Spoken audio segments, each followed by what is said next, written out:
Hello, everybody, and welcome to VFR. Today, we are here on the ground in Anchorage, Alaska, at the Alaska Airlines Cargo ramp. I changed the call sign real quick. We are going to be Alaska 1206 today, taking a flight from Anchorage, Papa Alpha, November, Charlie, up to Barrow, the northernmost settlement in the United States. Papa Alpha, Bravo Romeo, I believe. So, obviously we're on the ground with our Alaska Air Cargo 737-700. And again, we're at the Anchorage freeware scenery we've used with the DC-6 particularly. Really great, and we do have the Alaska Airlines ramp over here, which is a nice touch. Now, we had Tower online for a second. Looks like they're offline now. So it should be a fairly quiet flight. But should be fun. About 2 hours up to Barrow.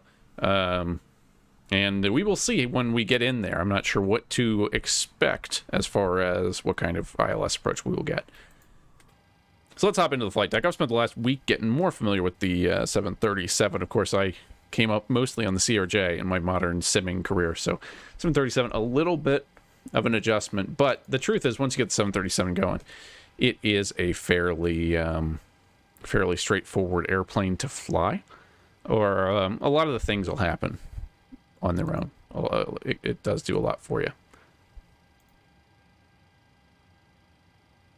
So thanks for coming along. Let's get set up. Let me grab my checklist in front of me, and we are going to go ahead and get started. So we have been loading the fuel, or we've been loading the cargo while we've been waiting.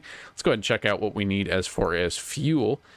Looks like we are looking at a block fuel of 20,804. So we'll call that 21,000.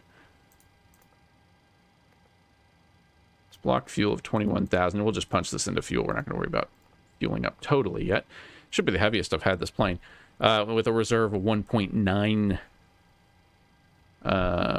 Reserve of 1.905. So we'll call it 2,000 pounds. Let me also make sure that I file my flight plan. IFR Alpha November Charlie to Alpha Bravo Romeo.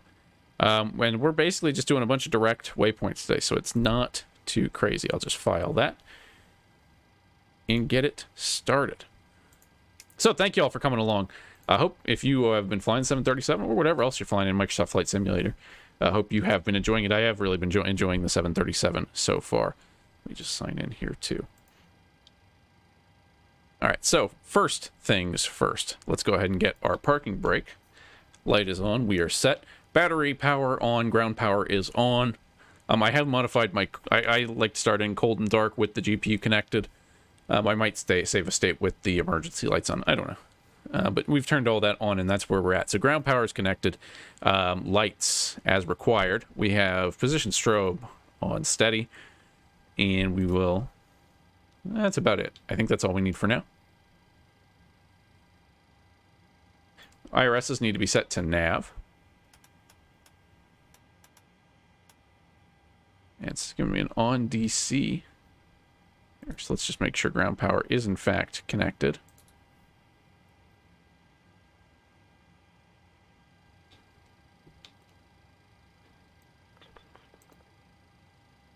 It is. Okay.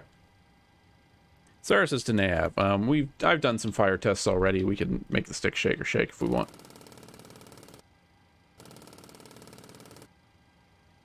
And we'd better come all the way back, I suppose.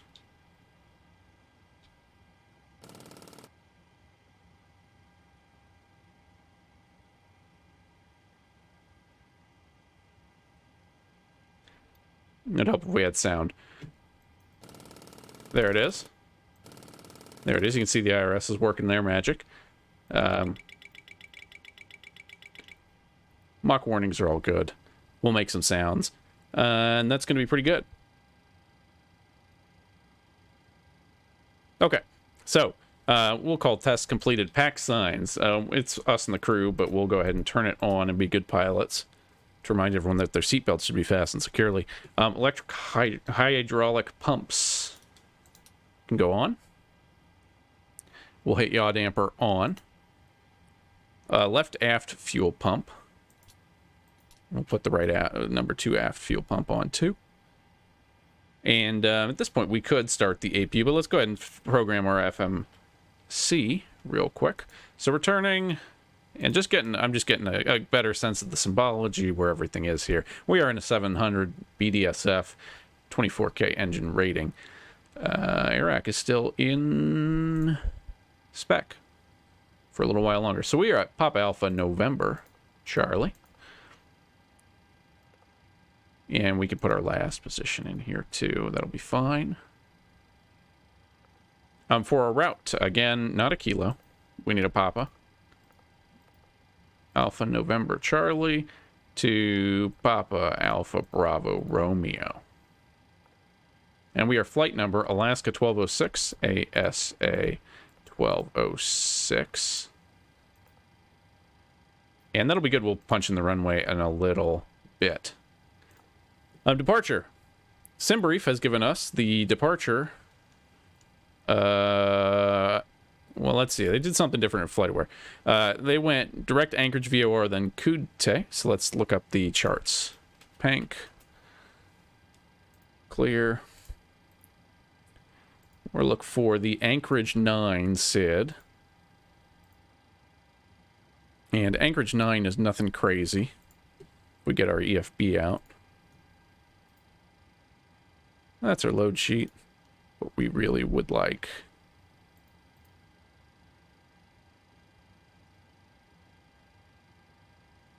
Chart Fox instead. Okay. So yeah, Anchorage. Let's see. What is it telling us to do? Anchorage VOR. And then I actually think it's just sending us. I'm not sure we're on Anchorage 9. It's just really sending us direct Coot Day, which is going to be straight out to the north. If we look at our SimBrief, just straight out to the north. So our departure would be Anchorage 9. And then METAR, if we're looking at Anchorage, wind is 280 at 8 knots. 280 at 8 knots at Anchorage probably puts us on the 25s. Yeah, could go either way. Actually, we could fire off 3-3 and kind of be heading in the right direction. It's pretty much on the 25s. We'll be good pilots and take off on the 25s. So 25. We'll take 25 right. We'll pencil that in. Again, we're not controlled at the moment. So so that'll be fine for us. Anchorage 9, 25 right. And then our arrival into Barrow, I don't think we have any real arrival procedures. But Barrow is I believe, single runway PABR. I don't even that. So we got 2 6s for the ILS runway 8. And if we look at, let me just make a new one, PABR. 8 knots, 350. So, yeah, it's a crosswind, really, any way you slice it. A crosswind favoring the 2 4s. So, yeah, we'll basically take the... We're going to punch in the RNAV for 2.6 and tune the localizer ourselves. So we'll tune in the RNAV 2.6, and we're coming from the south, so let's go Jobvo. Again, highly unlikely we're actually going to be controlled at that point. And then we're going with our route. Next page.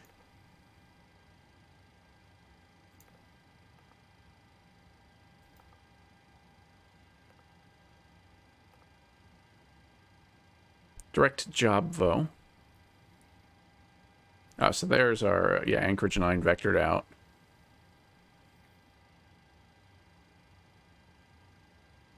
Well, this has actually gone quite well. So Kudte.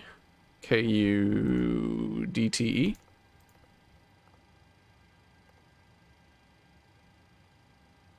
It didn't like that one.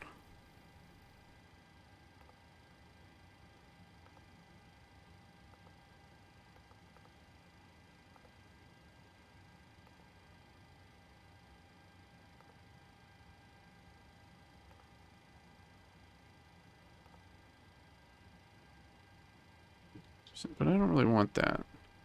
KUTDE, that's why it is. KUDE.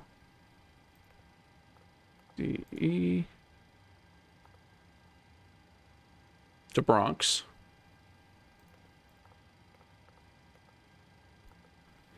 Then direct chips.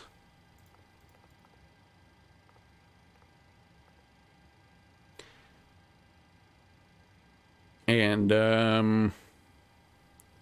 we're in the Western Hemisphere. And then Ledho.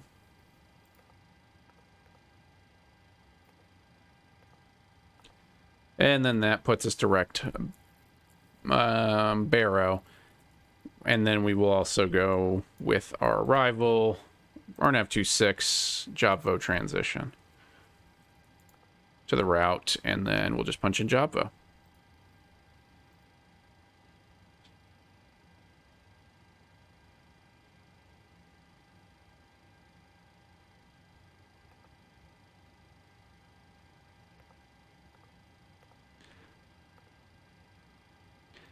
And we can activate that. So perf in it. Zero fuel weight, 109.9. We have 2.0 reserves. Cost index today is going to be, according to my sim brief, 1.7. We're going to cruise at 340.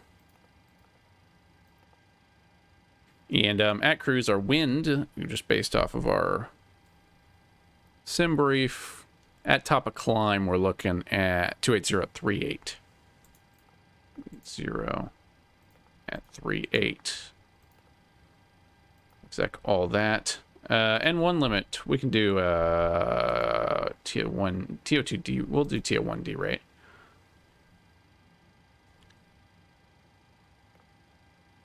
I don't know about that.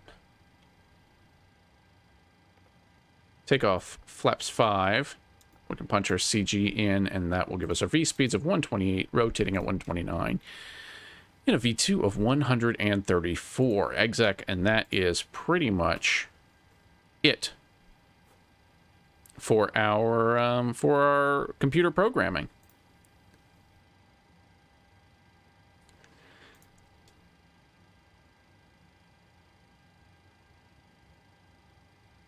Kilometers, Bennett Dyson. Yes, should be. Looking forward to it. Yeah, me too. Should be good. This is always a nice part of the country to fly in. We'll be up high, so who knows? It should certainly be. If we can see anything on approach, it'll be pretty. But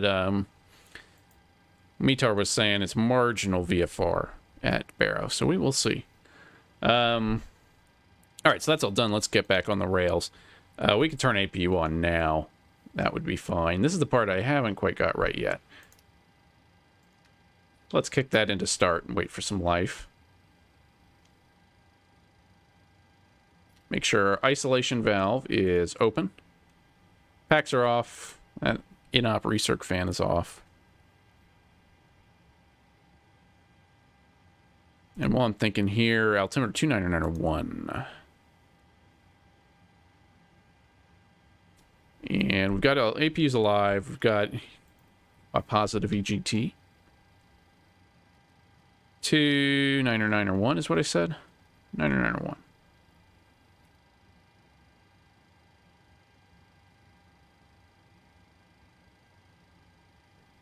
And I'm just going to punch 2000 on the squawk. We can go ahead and start squawking as long as no ATC is still online.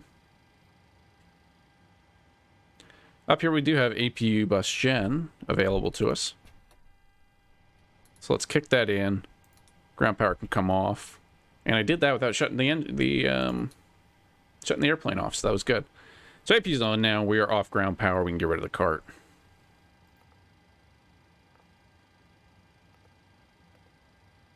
We can also probably get rid of the loader and the air stairs.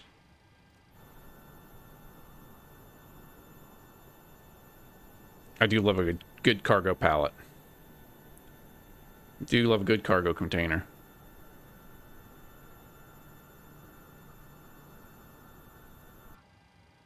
Okay. So that's all good. We are going to, again, as long as no one's online in Anchorage, we're going to clear ourselves.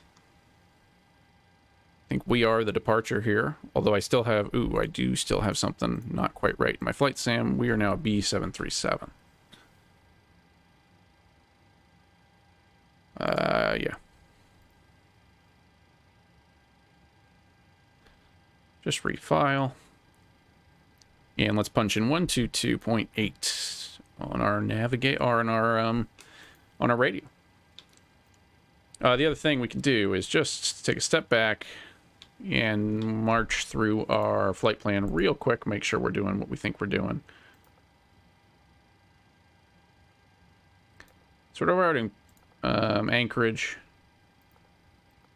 Now I don't know.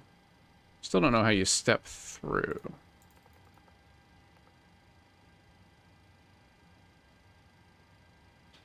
On plan mode. But broadly speaking, we're departing out to the we're departing off Anchorage. We're going to come off to the north.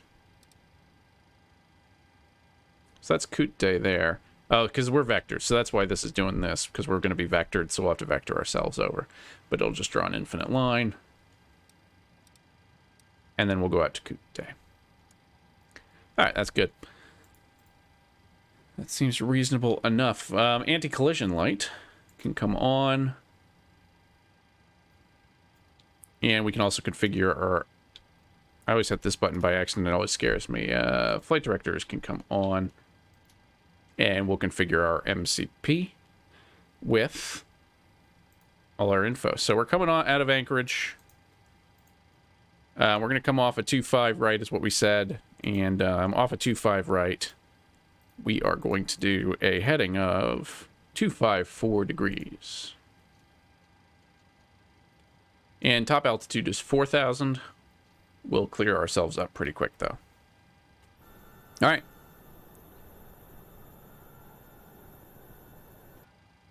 We are just about all set. We can, we'll do a little bit of a pushback here. Get ourselves positioned. And then get it rolling. We are flying some supplies. I don't know, generators, four-wheelers, small Cessnas, beef jerky. I don't know what else they use up in Barrow. I'm sure some equipment, spare parts are in the hold for us. All right, let's go grab our pushback, and let me do one more check with my checklist. I'm getting the flows down a little bit, but still not exactly clear. So doors closed. We've got clear ground equipment away. Chocks. Are we still chocked? We are still chocked. So let's get rid of the wheel chocks. We won't go far with those on. So pull the wheel chocks, and we can go ahead and get our pushback set up.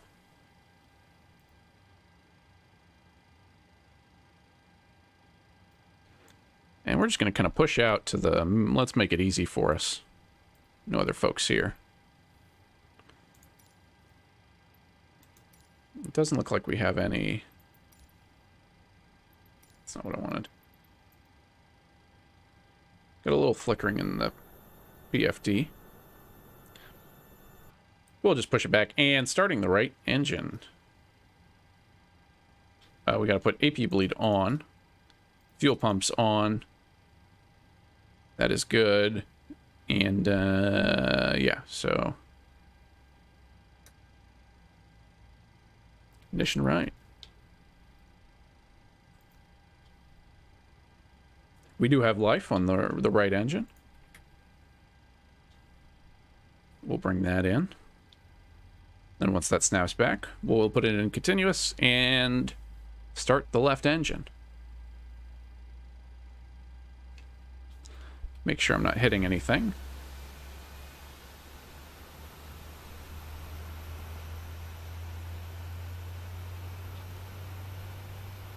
I think we're going to be all right.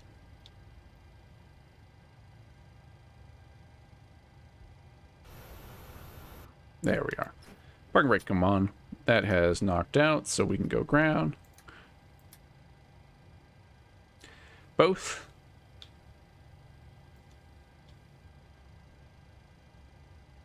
And then while we're doing that, just run through everything. Yaw damper on, all this stuff is fine. Fuel pumps are configured. Coming here. Barrow's out. We are at a, we're going to have a cruise altitude of flight level 340. Our landing altitude is not going to be appreciable. We're right on the coast at Barrow. Window heat, come on. We'll get the engine started for probe heat. Anti-ice will keep on hand, ready to go. It is Alaska. Once we get this engine started, we can run back.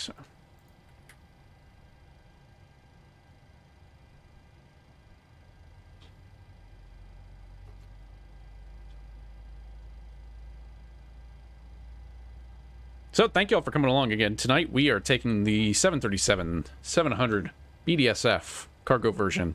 It's doing some Alaska cargo ops up from Anchorage to Barrow, Alaska. PABR.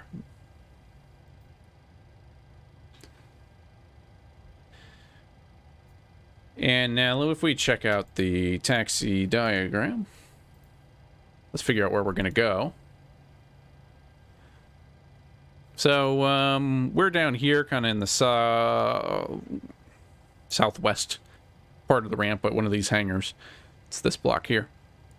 So we're really just going to taxi out. We're going to make a left and go Kilo Alpha 25 right. So Kilo Alpha 25 right. We are on VATSIM tonight.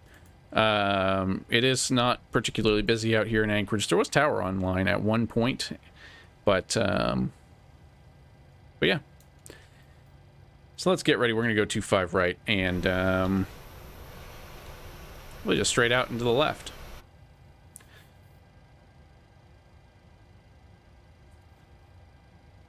So we've got good start on the engine. Generators can take up the slack. We'll turn APU.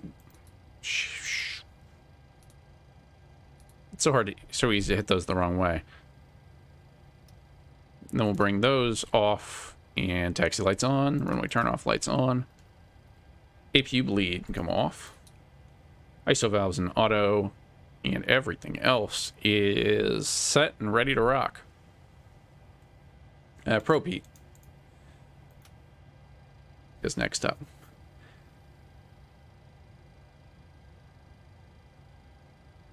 So anti-ice, we will consider it when we get on out. On departure. Flaps, we're going to go flaps 5 today.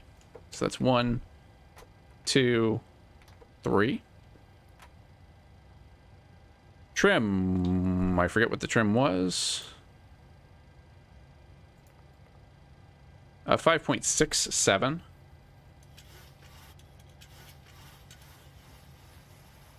So we'll put it somewhere between 5 and 6.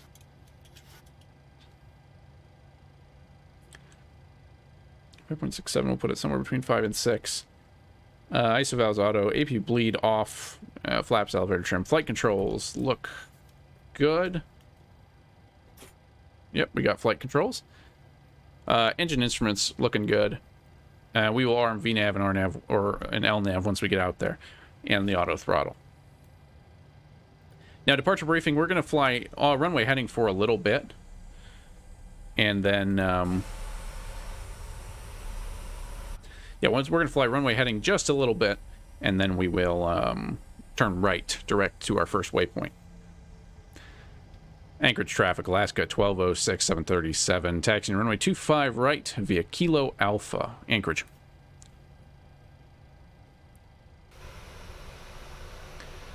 Now, there are a couple of planes also here, so that's good. Got some junk on the taxiways.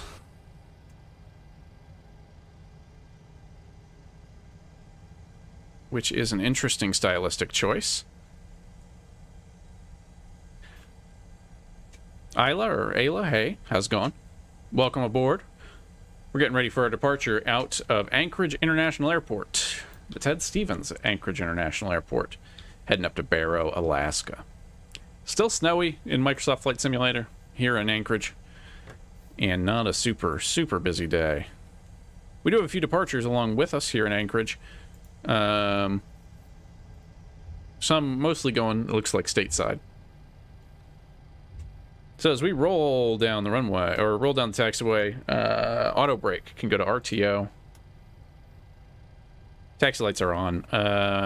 V-speed, we said 128, 129 for V1, or V-rotate, 128 for V1. Runway turn-off lights can go on when we get down here. We already turned it on. Transponder is squawking. TFC. We'll hit that button. And once we turn out onto the runway, we'll hit the clock. And then throttle up to 40% N1. Then hit our toggle button. So we'll arm the auto throttles. We'll arm VNav. And just do a quick check to make sure there's no one coming in on us.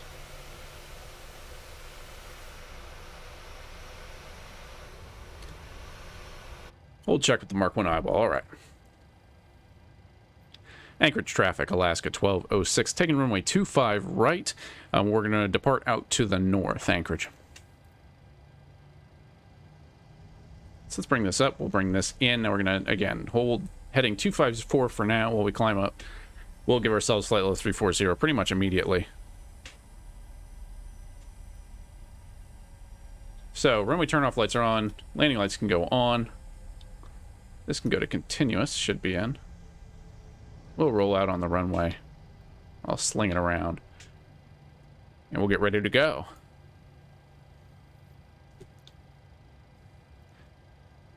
Last thing to hit the clock. I even remembered at that time, and we'll bring the power up.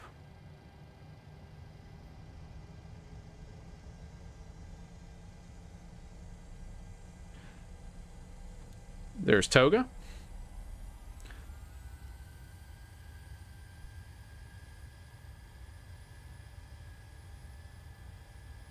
Everything kicked off. It didn't like that.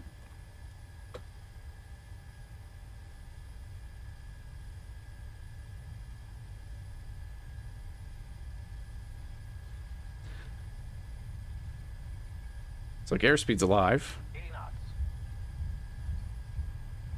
So we can let the stick come neutral.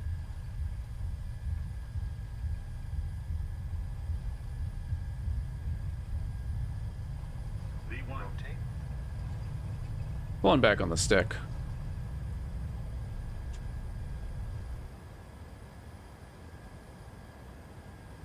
Positive rate of climb.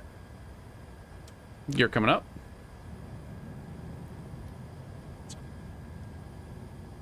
It does not like something in what I've set. So let's set 200.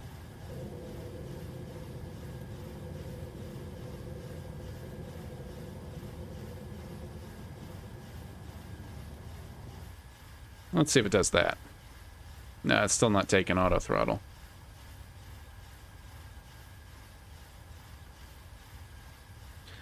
That's all right. So it's still our aircraft. We're just going to put it on the bug as we climb on out.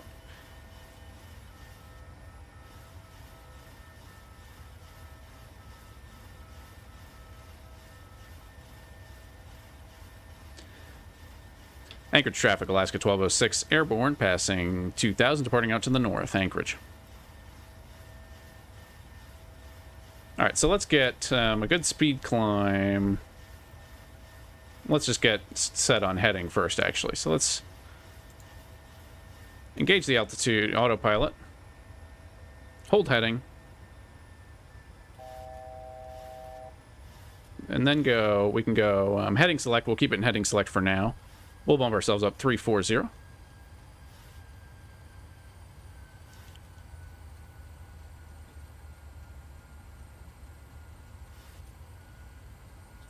And go direct.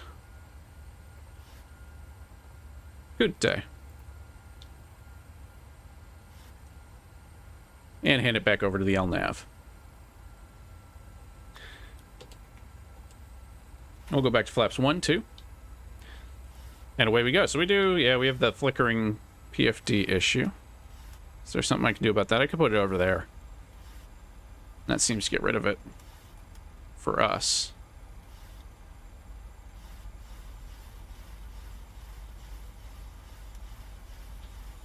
We can see our map down there if we need to.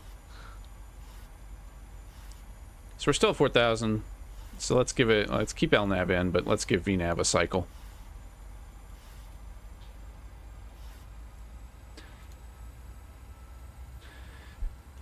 And Nathaniel likes the cargo livery on the 7.3. Yes, it is very nice. The Alaska Airlines Cargo 737s. Yeah, they run a few of these, not that many. It's like 3, it might be 4 or 5. But they are cool airplanes. All right, bringing flaps up all the way now. Gear is up. We can put that in the off position. And the airplane's now flying itself. We're climbing up through 4,500. If I bring back the PFD, it's still going to flicker. I don't love it. So, yeah, it kind of sucks to lose the map there. She could put the map here.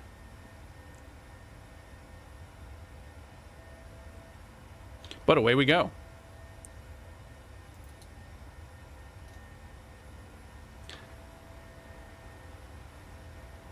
So thanks for coming along. We've just departed out of Anchorage, Alaska. We're going to go ahead and put anti-ice on, too, at this point. Heading up to Barrow, Alaska. It's not going to mean much now, but that's saying at 0200 Zulu would be at Barrow. So we shall see.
That was weird. For some reason, it came off autopilot. I'm trying to do cinematics. Blaine, I do not know when it releases on Xbox. I'd imagine it's probably going to be sometime.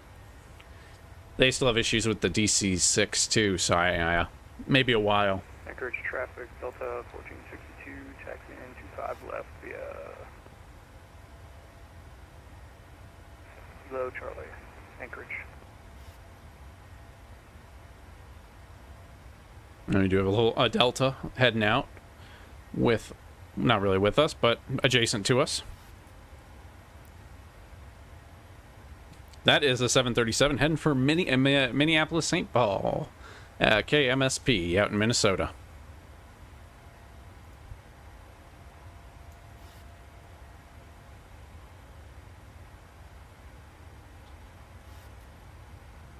So thank y'all for coming along. We are having a little bit of an issue with the flickering PFD.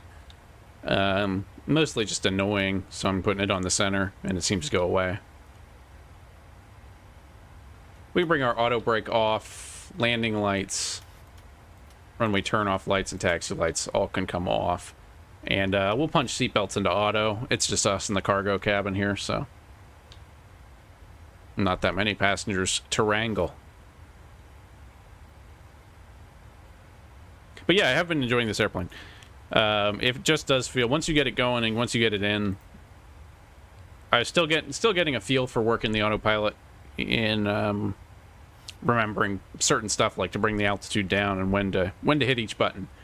But it is interesting. It's, I don't know if it's, but the actual act of flying it in a normal high density environment is a little bit easier because you have a lot more capable tools. So once you learn those tools, it's a little bit more, you're less prone to some of the mistakes you get in CRJing.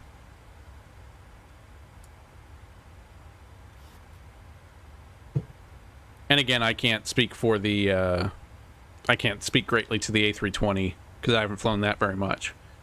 But it's similar in spirit.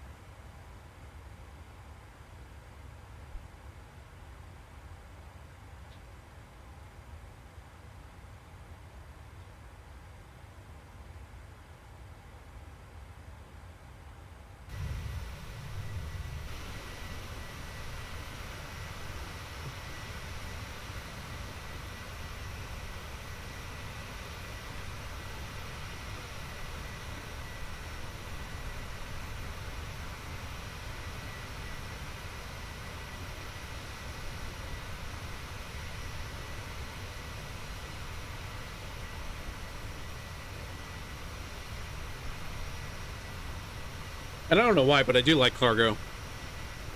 I've had a cargo itch here for a while. So, definitely scratching that. I will unashamedly take out the FedEx version. FedEx doesn't really operate 737-700s, but I'm willing to suspend my disbelief long enough to get there. And of course, when the 800 comes out, you'll get a lot more real cargo options, like all the air transport and prime air stuff.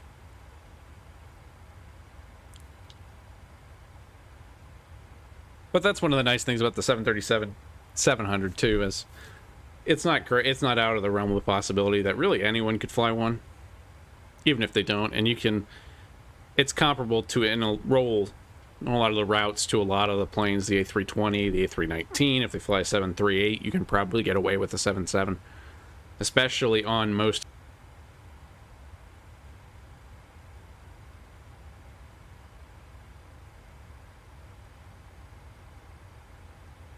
And the underrated thing I think are the sounds. Really, the sounds in the plane, I think, really put it over the top. I do like a nice clicky, clunky sound. Definitely separates some planes from others. And yeah, just using this, your FMC, you get a nice sound. The button sounds are great. I like a good button sound. The switch sounds are nice, and you hear them. Maybe more than you would.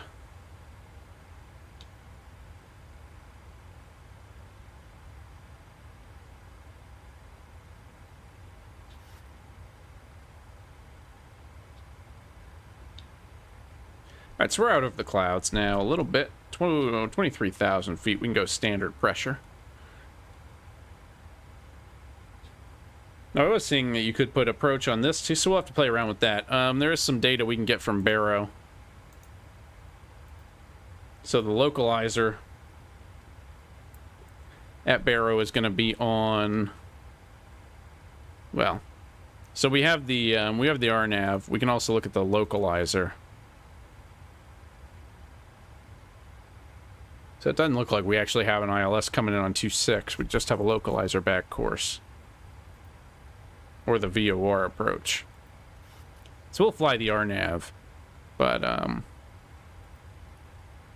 in case we need the localizer, we can go 10110.5. And the actual VOR at Barrow is BRW 116.2. Just in case. Because you never know. Could come in handy.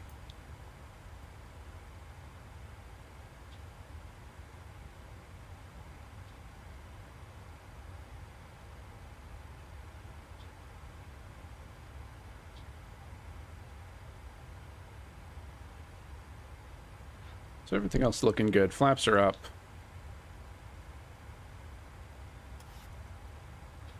It's a little more stable.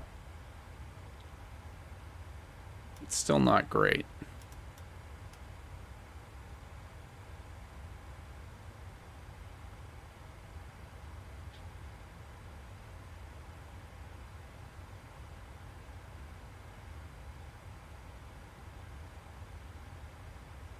Climb flight level 270 now.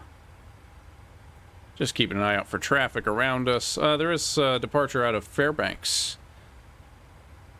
737. Going to Anchorage.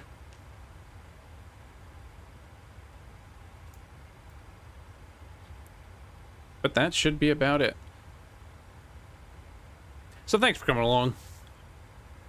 Just doing our 737. Technically, I guess this is my first VATSIM 737 flight. Don't think it really counts. We're not controlled, but just getting my feet under me in this airplane. It's pretty cool, pretty sweet, and I've been really, you know, I'm still pretty happy with the performance too.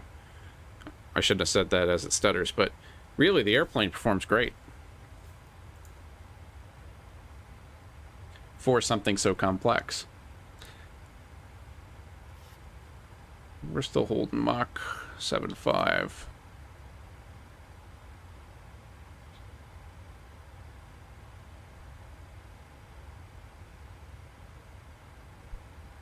And unfortunately,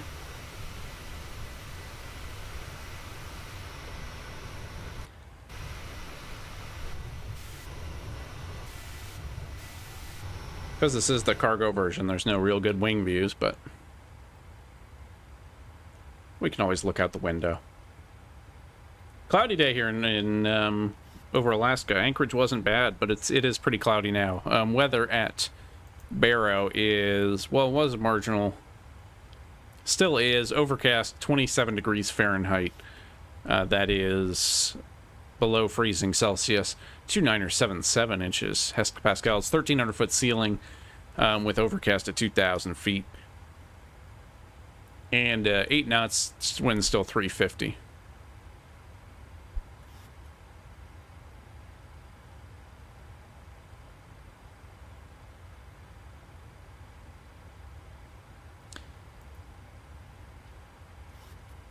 But I have enjoyed it. We have flown, did some flying on the East Coast to Boston to BWI. Pretty classic. I think then BWI to... Can't remember where I took it first. Of course, when in our first flights, we did San Bernardino to nowhere.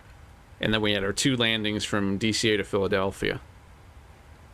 I do want to get to Houston Hobby, because I have that really cool freeware. That looks good. So there's more Southwest stuff in the offing. Houston Hobby, Midway, all good ones. BWI, of course. I don't have a good solution for Vegas. There are some good paywares, but I don't have a good freeware for it.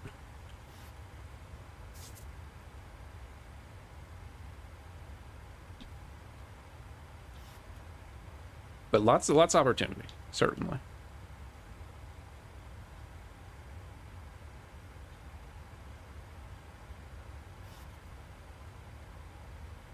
We are here. Let's just muck around with our radios a little bit too.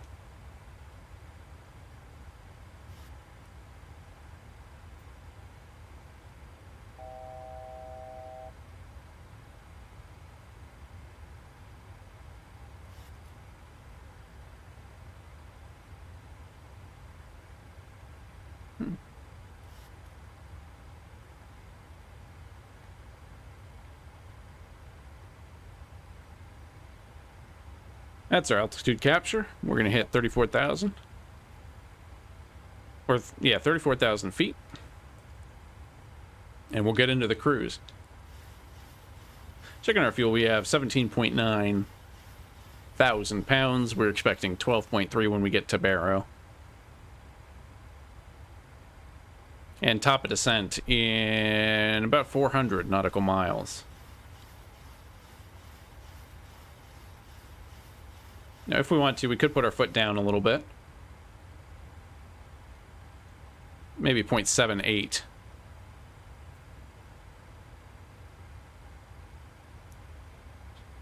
Crank that up, see if we can't get any, can't get a little faster.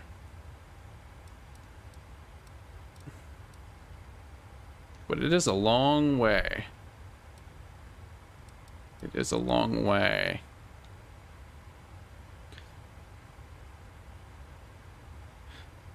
Oh, I used to live under the approach to Hobby. Interesting. Golf course with some pretty cool vantage points. Yeah, those places are always pretty cool. Whenever you can find a good place on an approach. This is pretty neat.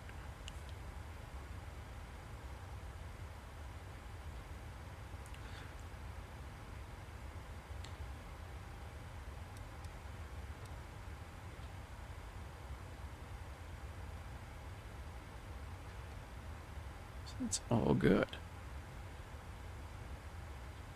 Mach 78, did we get anything back? Eh, not really.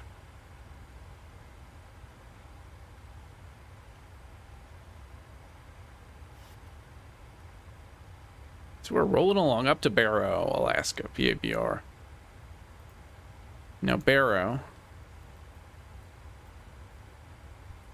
I'm not even going to try and say...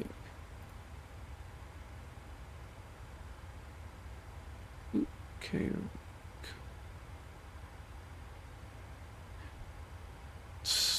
Okay, so Barrow is... they changed the name. I gotcha. So it's Utqiagvik now. With nearby Point Barrow there. So population of a cool 4,927. Of course, on the north coast of Alaska, there's an airfield that we're flying into. Single, well, I think there's actually technically 2 runways. But very cold. Almost. Well, a record high of 79 in July. That's pretty crazy. Average high of 47. We are still in May, so the average high is like 26 degrees Fahrenheit. That's -3 Celsius. Wild.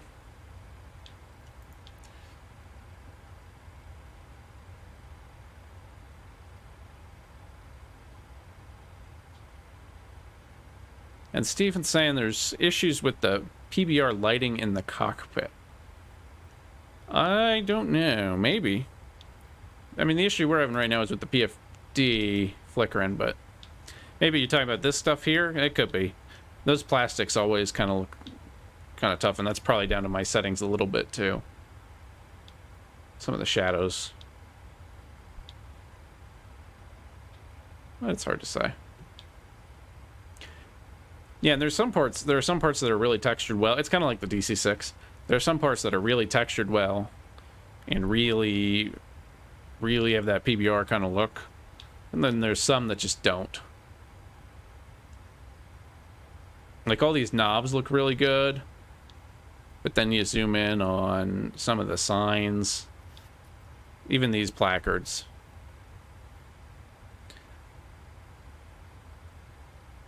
Which is not a huge deal to me, but... And then, yeah, I mean, there's... You can really see it in the screens, too. Yeah, I don't know.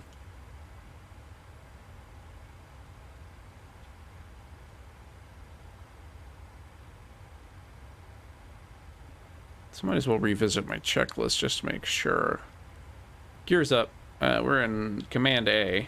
Autopilot is on. Auto brake is off. Gear lever is set off. Runway turn off lights and landing lights. All our lights are off. Cabin pressure is looking okay. Seems like it's pressurizing reasonably normally. Altimeter standard. Landing lights are off. Cabin pressure is pressurizing. Yeah, seat belts are off for us Wiley cargo pilots.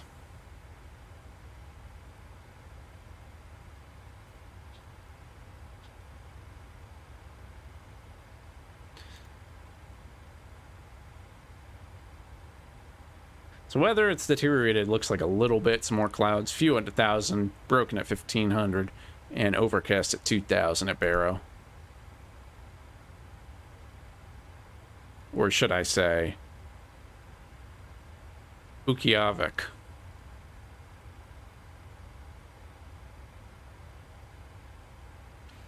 Now, interestingly, 4,927, that is the 12th most populous city in Alaska, according to Wikipedia. Fascinating. The more you know.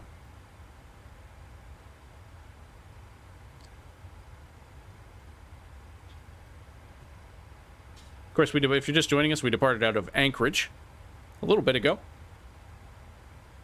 Pretty nice weather, uneventful takeoff. Flying the PMDG 737 Alaska Airlines Cargo variant.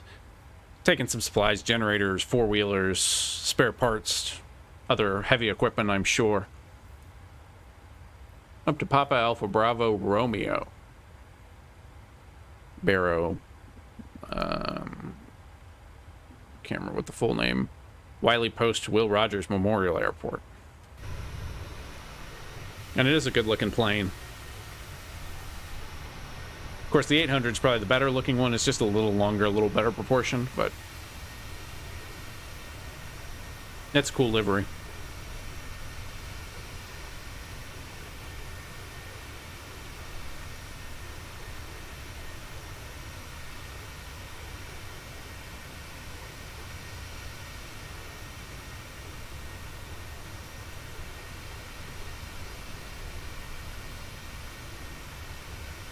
So yeah, Steven, they probably can tune it.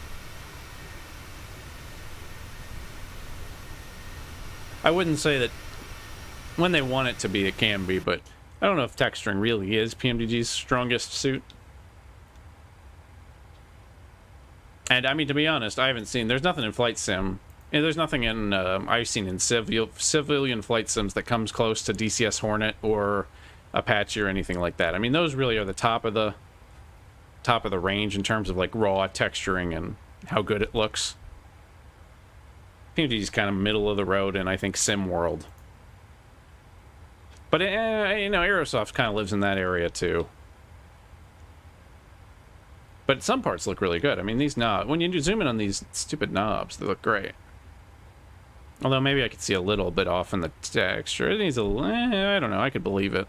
I could buy it. That maybe looks a little metallic. I don't know. I'm not a blender artist.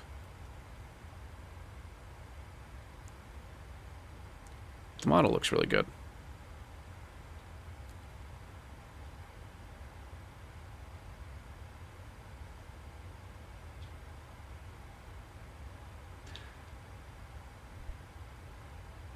So let's see, what are we looking at here? Mach 7.8, we can even crank that up.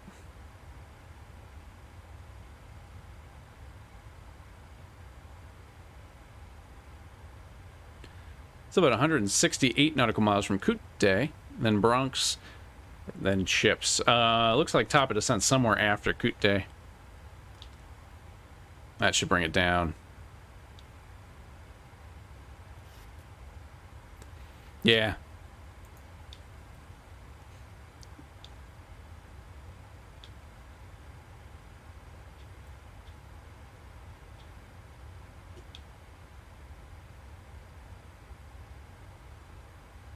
There's a, I do like the feel of the car. It just feels a little busier than maybe an A320, which I enjoy, but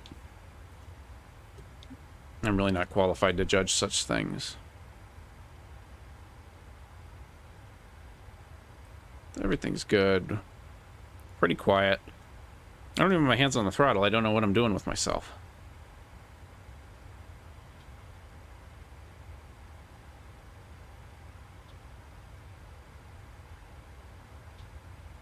And of course, all that, yeah, on a busy flight, that's real helpful. Because all that bandwidth, once you have a feeling for the systems, it just takes, it means you don't have to allocate that bandwidth to talking to controllers.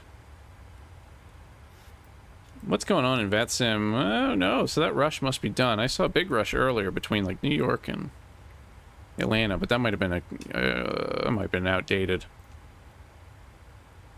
Let's see what's cooking VAT USA this weekend and next week. What's the 12th? Ah, so we got, oh, Pensacola. I forgot about that. Would have liked to fly into Pensacola. Tracon Thursday. It's Jacksonville, Pensacola, if you're looking for somewhere to fly. 100 Zulu. So we're, yeah, you got a little bit of time, but not too much. Pensacola International Airport, Gulf Coast. So that's a cool one. And then this weekend we got Preakness Stakes fly-in at BWI. In connection to the horse race occurring there this weekend. And then Tuesday looks like New York's got something going on. JFK will be staffed up on Tuesday for New York. Pilots Club's doing something West Texas. There are a lot of more weekday events I've seen in the last few months, which has been cool.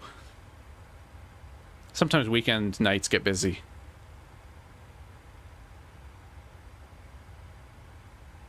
And then next Friday is Light Up America 2022. They'll staff everything up. Interesting.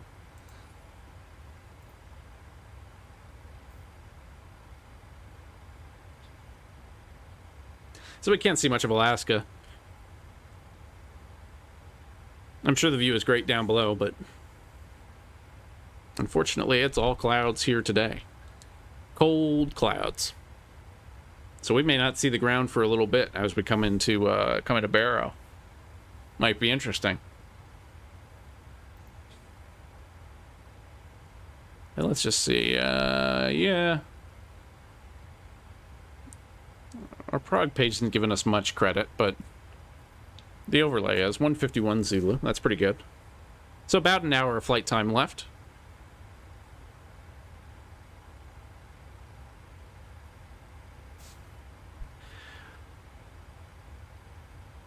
I'm going to go grab a quick beverage and a snack. I'll leave you with some external shots. I'll be right back.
All right, we are back, and we have our mid-flight beverage, and we're going to continue on towards Barrow, Alaska.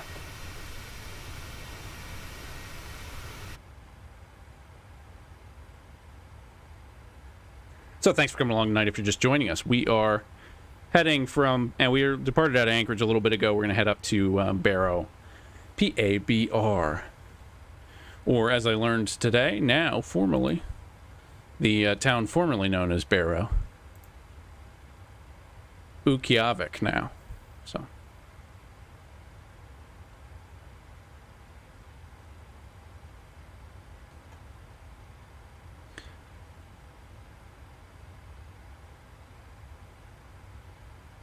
Although I guess that was old in like 2016, so who knows?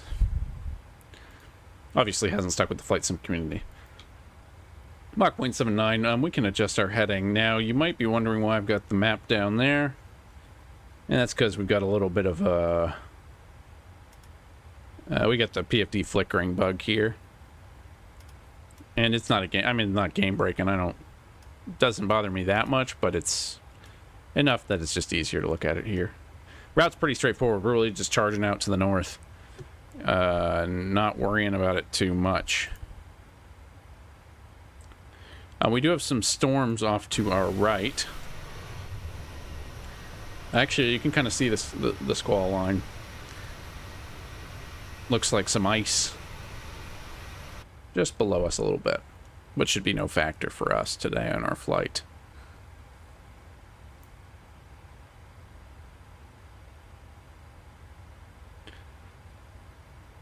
And again, if we go to the EFB,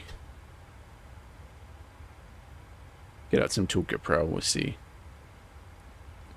roughly where we are. Heading up for our, well, our real waypoints start here, and then we'll basically come out on descent and make a right-hand turn into Barrow from this direction. But we shall see. And we'll keep an eye on the weather all the way down, too.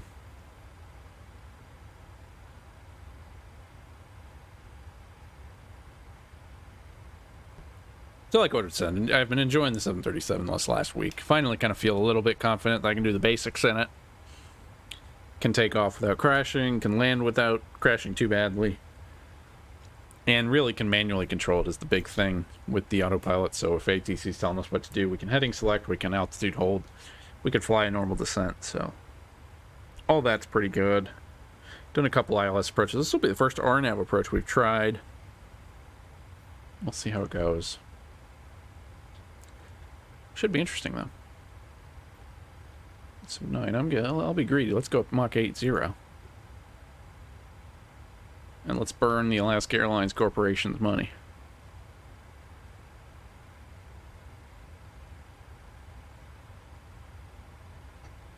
So definitely been enjoying it. If you have gotten it, or have you been flying something else, hope you've been enjoying that too. It's a cool time for flight sim, I think. 3 big airliners. And, I mean, even the Milviz 310 is still a good thing. I got to get back in that. Lots to fly, not enough hours in the day. Got to pick out a trip for the Milviz, for the Cessna 310. That might be a good candidate for one of our cross-country GA flights. That I've been meaning to do for a long time. But just haven't quite gotten around to it, so that might be a good one.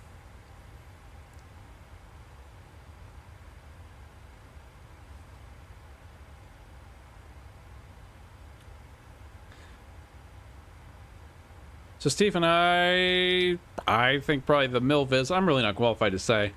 Well, I think between the Milviz, Cessna 310, and the Just Flight Arrow, I haven't flown the Fly Simware 410 or 412, the whatever one they have. I haven't flown that one, but that's kind of my go-to.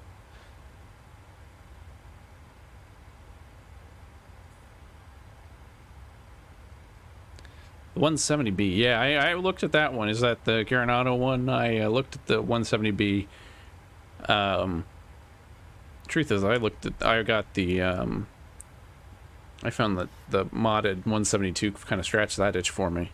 But that looks like a good one too. The Arrow, I still have the Mooney. I fly that a little bit too.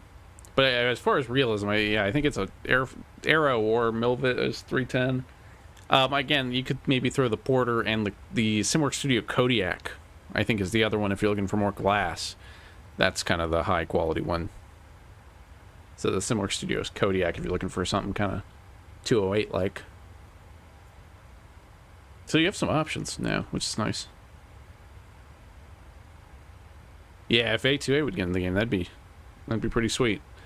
Could use a good a good Piper.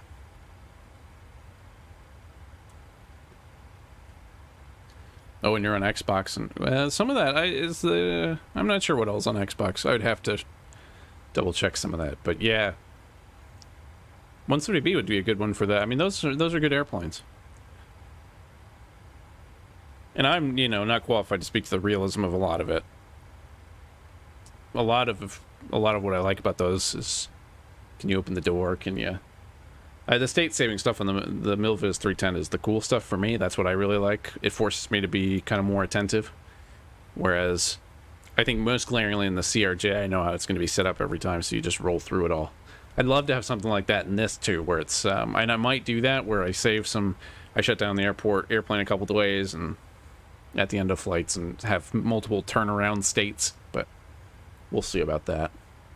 But yeah, I just like the And the persistence options and some of the wear options are pretty cool on that one.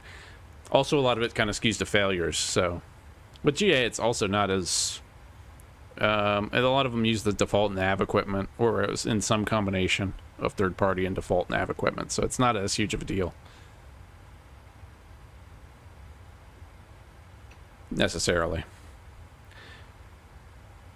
Texas and Louisiana, yeah, so the 170 would be perfect for that kind of area. Definitely a good tail dragger.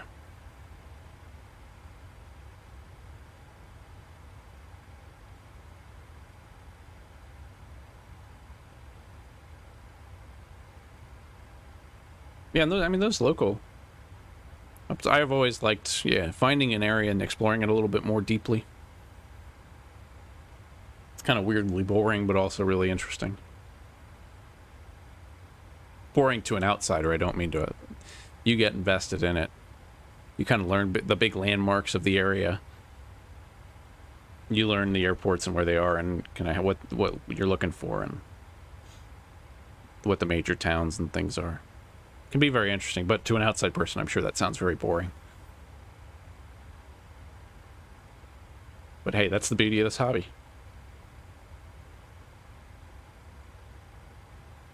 All right, we've got the pedal down basically to the metal.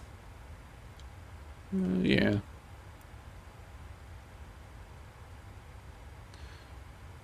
Well, I was saying about 8 minutes to coot day, and then it's going to start to happen a little bit faster. So if I'm just going to switch back over and stare at the map a little bit. So top of descent is going to be right before Bronx, it looks like. Which is another 30 minutes after coot day, but... And you don't realize, you didn't realize how far this is. I looked at flying this direct route in the DC-6, and it probably has a 3.5-4 hour flight with the with the DC-6, but I think gets down to 2 hours. I was also playing around with the time acceleration stuff. I know that's kind of a controversial thing in flight simming, but was playing around with that in this box here. Oh, there's a Louis Armstrong airport add-on, which with the bridges and everything. Interesting. I'll have to check that out. That would be cool. Always down. There's so many good packs out there for that kind of stuff. Just to make an area come alive. For me, that area is probably the DMV. That'd be your 3 airports, but yeah, I guess I don't do that much GA flying around there. I don't know.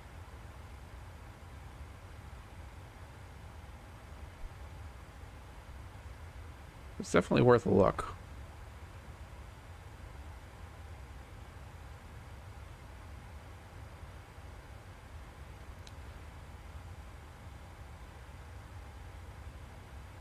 So is Louis Armstrong MSY?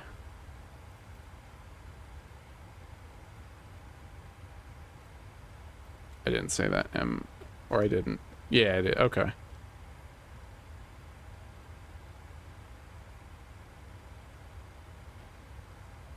Well, that is always good. Again, one of my big airports, in past lives, have lived around BWI, and that one is there is a freeware upgrade for it, which adds a lot of the big stuff, and it adds a custom terminal. It's actually way old in flight sim. But the problem with BWI is one of the runways is missing in the default Microsoft nav data, and it's like the main departure and arrival runway. But in 737 and third-party airplanes with updated nav data, you don't notice it as much, or you don't notice it at all because it's programmed in the airplane. But if you fly a default airplane, you won't have the right nav data because it doesn't think that runway exists. But the custom terminal goes a long way. I do really like the custom terminal. I feel like they could make the default terminals look a little better too. Not to be picky, but I feel like you could.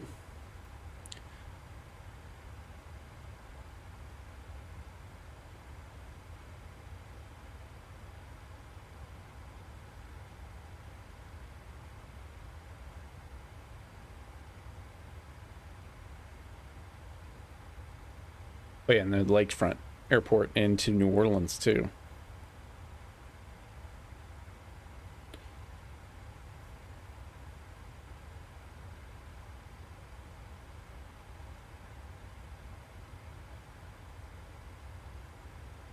Yeah, some of those downtown airports are pretty cool too.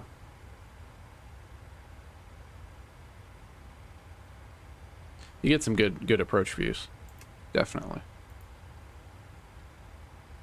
Alright, and I got that in. We can bring our map back in a little bit.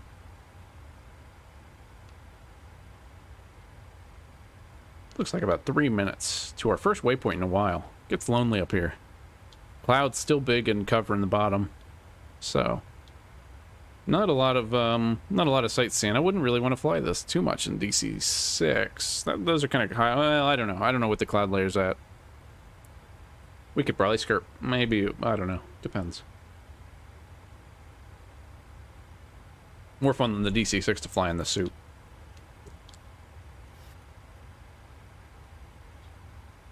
Looking good. Fuel burn, we're down to 15.6. We're burning more than it Charlie expects us because I'm going faster than it wants me to. But that is all right. So thanks for coming along. We're heading into Barrow, Alaska, 12:06. We are on VATSIM tonight. It's a nice quiet night up in Alaska. We did have tower. We narrowly missed Anchorage Tower, but that's all right. Do definitely have some Southwest flights we want to do. Could do some other good ones as well. We'll have to circle some events and fly that. That kind of is the next litmus test for me in this plane. Just getting used to flying approaches, flying events, working in a more task-saturated environment. But there's plenty to dig into, and I'm using kind of a very, I don't want to say casual, but casual checklist and charts, and so I'm not following a lot of the procedures necessarily stringently. That's stuff I kind of like to build out as we do it, if that's something that interests us in this airplane. Haven't tried an auto land yet either. Still just getting to know the basics. But once you get it set up, it's kind of set up. So it looks good.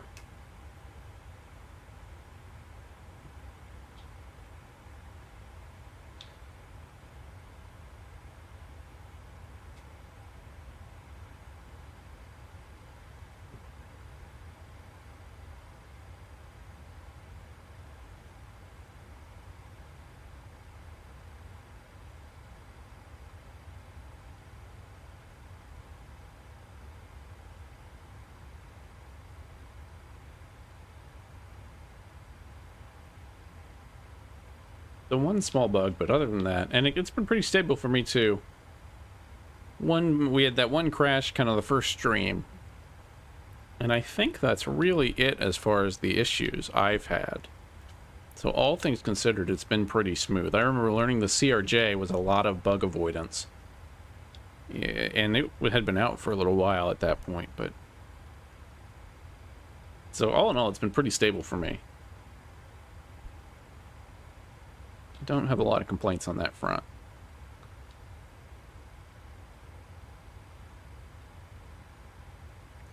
Do I have them? Oops. Yeah, why are you yelling at me?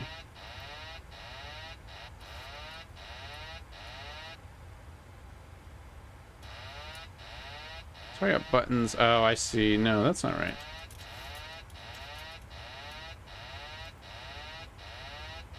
So I don't know why my, that's odd. I don't know why my number key is suddenly triggering the autopilot disconnect. That's odd. I got some binding funky, because it's not letting me move my external cameras either. So something's up. I was trying to do the over-shoulder captain, or a jump seat kind of view. That should be in both. It's a little bit of drama to get there, but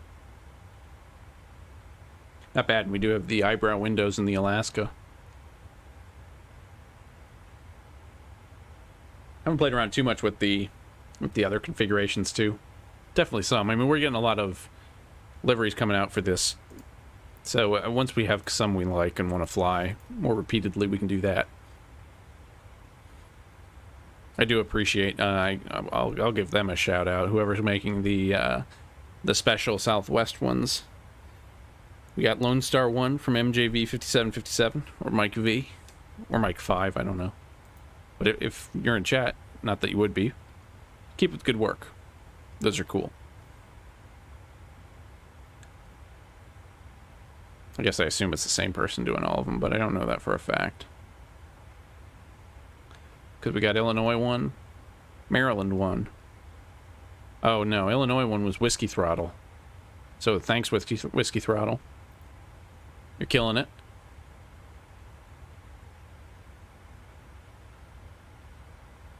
We got U.S. Air Force C-40B. I can't remember if that's the...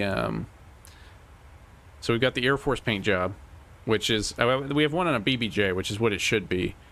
I think technically the Navy one... I can't... yeah, so the Navy one should be on a... cargo variant.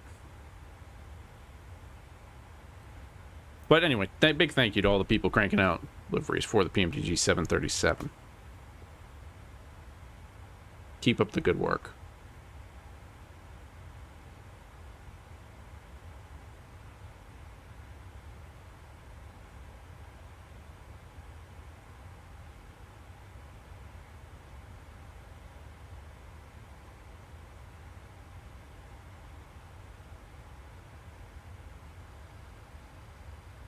We're now past Coot Day. We're going to Bronx. Top of descent's going to be in a hot minute.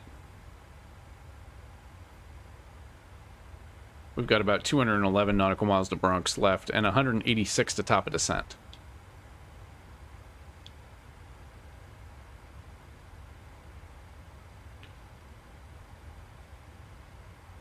And no ATC, so top of descent will let the airplane bring us down. And then conditions into PABR are going to be the real kind of wild card here. We were marginal VFR. It's still overcast at 2,000 feet, so it's not horrible. 11 knot wind at 340, so a bit of a crosswind. And broken at 1,400. So we will see. Visibility's not going to be great, but we should be able to get a good look at the runway on our way down, so... that will help, and I'm not seeing any weather that's too bad in the area.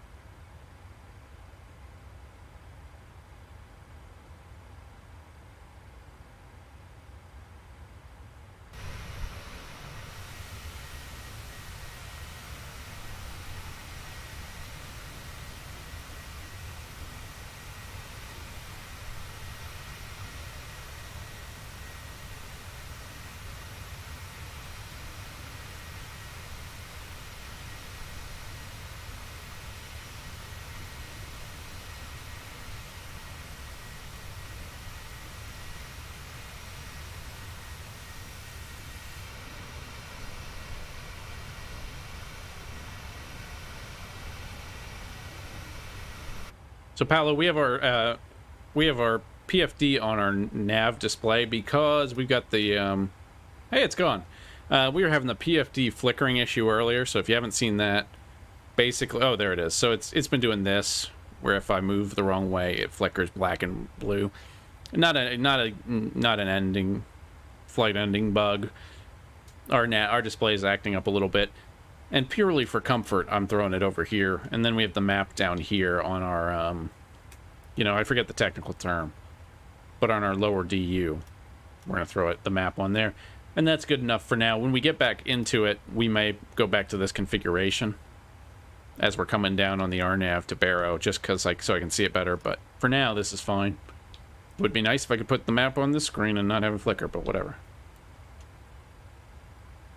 I'm not a Boeing engineer. But that's why we have it in kind of this wonky configuration, just a little bit of a bug. And,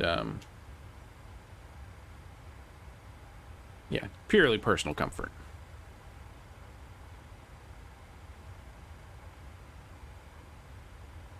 I mean, that and the first crash are really the only bugs we've seen. I did have the IRSs get mucked up a little bit on the ground once, but that was probably user error.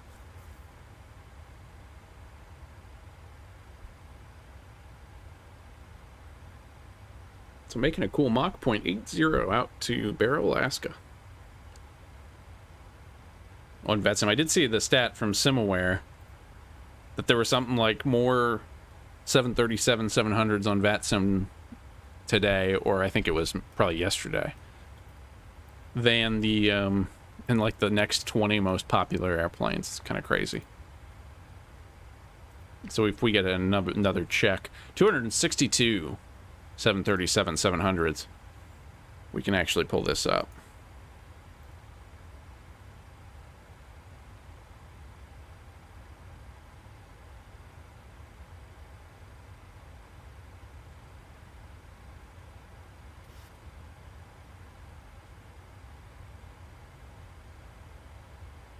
So I was seeing this earlier. We have something like, it still is like 260 Boeing 737s, 700s, and the next most popular is 737-800, obviously not in Flight Simulator, or not in Microsoft Flight Simulator, but 58 of those, 262 737-700s flying. Very popular. A320 next up. I mean, A320 should be, if we were following realistic kind of breakdown, it's really A320, 737-800, and then 737-700, depending on where you are. But we got a good representation from the CJ4 too. E321, Boeing 676, 7710 of those. The most popular airline right now is Southwest, followed by Delta, United, 43 in third, and American, 42 flights in fourth. Walker Air Transport holding down fifth, and we, one of the 15 Alaska flights flying now. That's Alaska. This is kind of neat too. I haven't really dove into the SimAware. SimAware stuff. So that is neat. Looking at our airspace, it's pretty lonely. We've got one, I think, it's Walker, 2004, heading for Anchorage out of Fairbanks. And we've got that Delta that left out of Anchorage right after us, going down to Minneapolis. We got a 737 leaving Anchorage for Chicago O'Hare. We've got a Learjet coming in. Looks like, maybe? I don't know. A couple of Alaskas hanging out on the coast. And then a ZIA. I don't know what that is. But that looks like it's in a Beechcraft. Doing some Alaska flying. So all in all, pretty par for the course at Alaska.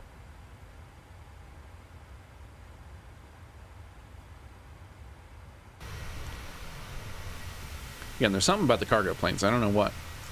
I guess the next thing in the wish list is the long haul or big wide body. But it'd be cool to have a wide body cargo plane. Gets the 777 when that comes.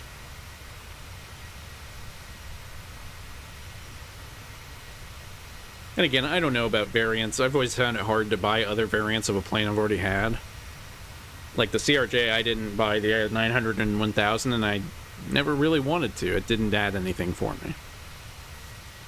So we'll see. I don't know. 800s, I could see going for the 800 or the 900. It just kind of depends. The 800 and 700 is more interchangeable, I think. Whereas the 900, especially if they have a 900 ER package, you get a little bit more long haul-ish like.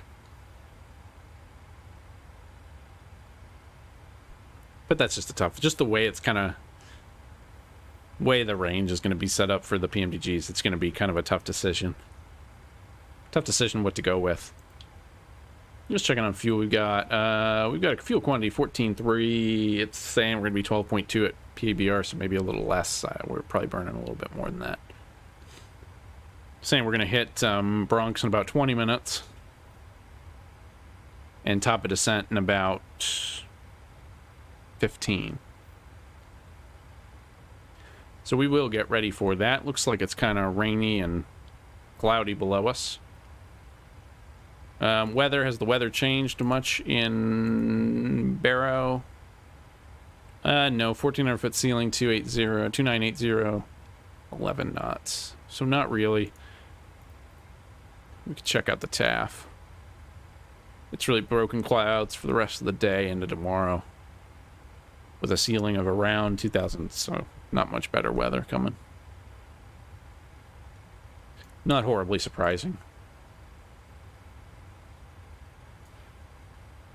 Can't say I'm too surprised. But yeah, 737, it's here. We're flying it here on weeknight flights. I feel so relaxed with the airplane worrying about my throttle.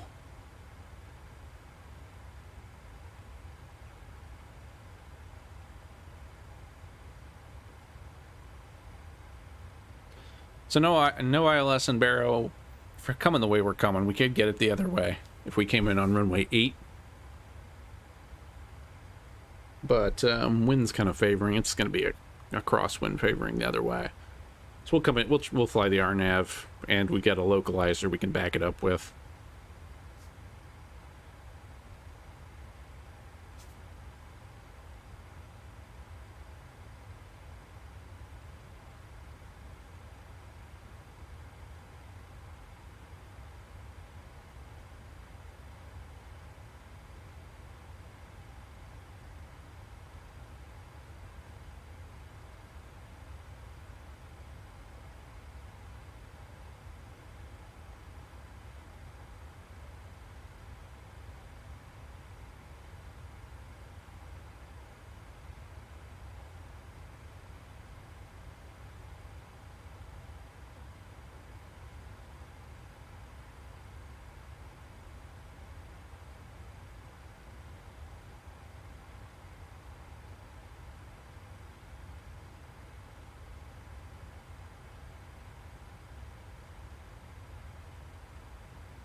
All right, so it's not too late to look at. It's never too early to look at the approach, start briefing it. We're going to come on downhill. We got no restrictions or anything coming downhill, so we'll come downhill to Jobvo.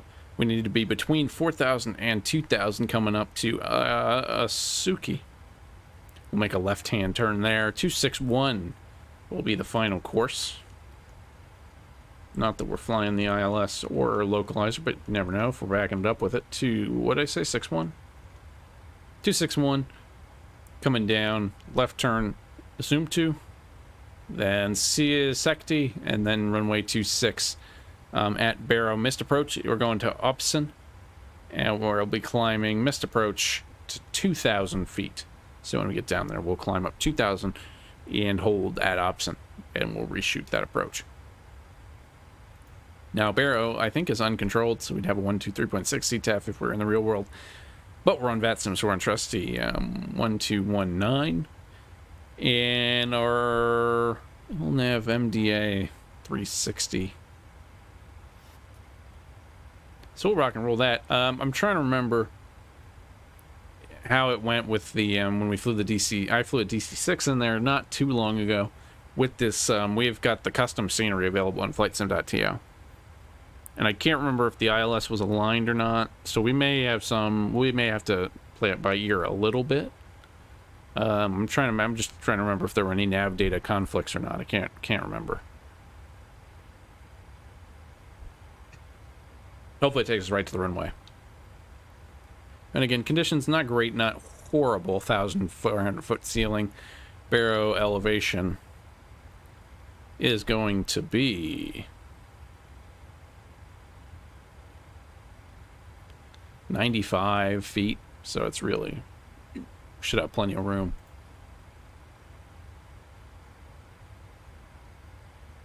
.49 feet is the runway elevation.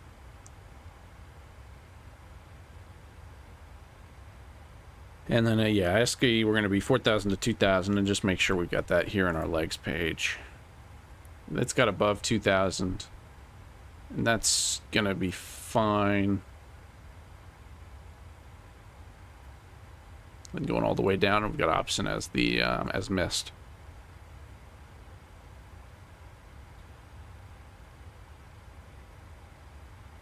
Back to our prog page. So we've got about 10 minutes to top of descent, 73 nautical miles. It is 126 Zulu. We're looking at 36 Zulu for hitting that.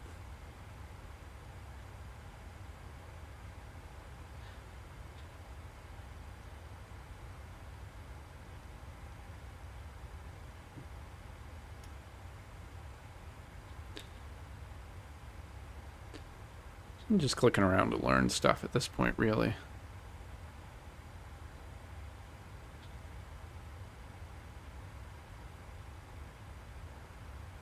Now, if we were interested in our descent and landing,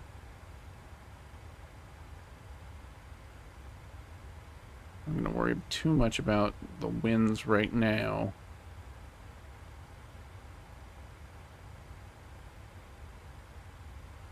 So our approach ref, we're looking at VREF flaps 30 of 131. So we'll aim for 131 flaps 30, and I'm going to put it here on my... So I'm not sure what this is for.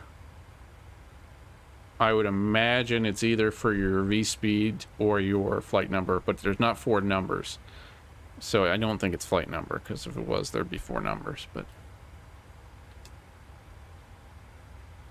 We'll punch it in there. 131 for V-speed of flat, for a VREF flaps 30.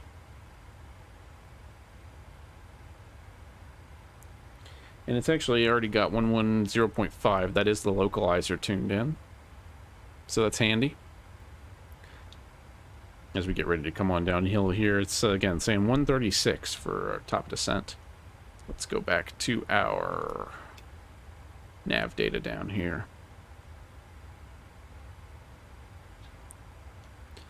Let's pull up our, let me pull up some reference material real quick for our descent. We've obtained the weather and arrival and weather data.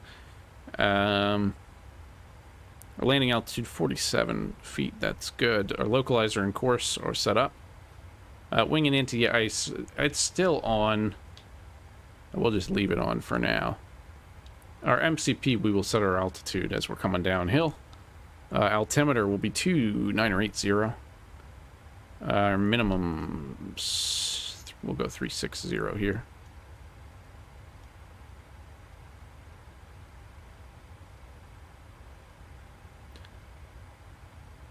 So minimum set approach, we're going to descend as much as we need to, whatever the computer wants us to do. We'll head down, we'll hit Susky at around 3,000, and then we'll shoot the RNAV into Alpha Bravo Romeo. And then auto brake, we'll set that auto brake 1, probably. That's still a bit of black magic to me.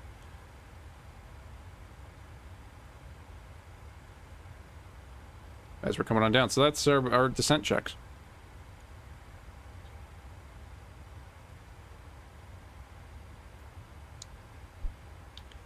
And see, we've got top of descent coming in now, just ahead of Bronx.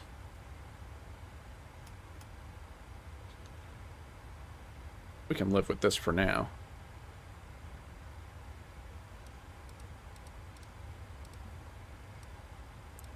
Now, of course, after Bronx, it gets a little faster. We got a little decel point a ways after Chips. Of course, our Flylow Studio is still saying we're going to be in at 150. Zulu, this is still saying at 0200.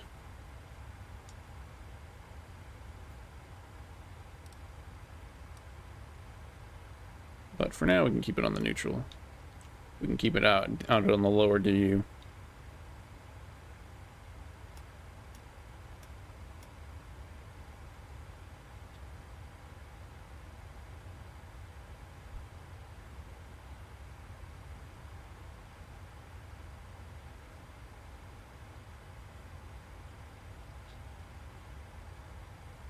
About 5 minutes to top of descent.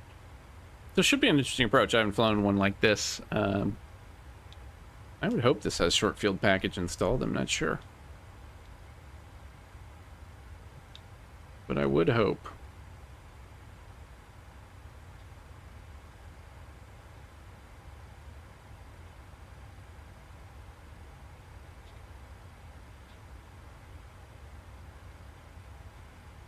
Then just prepping our descent a little bit. Bronx wants us to cross Bronx at 269, and then Chips at 185.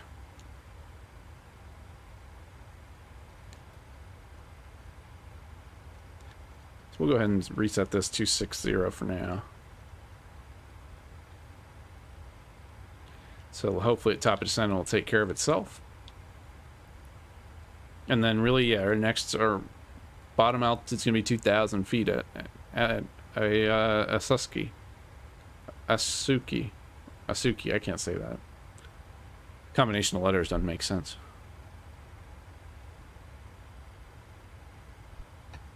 So autopilot's on, flight directors are on. This is all pretty good. And again, I'm just establishing these routines really in this plane, having not flown a 7.3 before.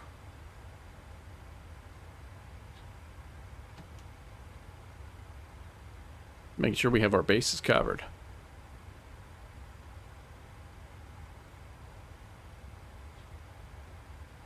So thanks for coming along if you're just joining us. We departed out of Anchorage about an hour 20, hour and a half ago. We're flying into Barrow, Alaska, the northernmost settlement in the United States.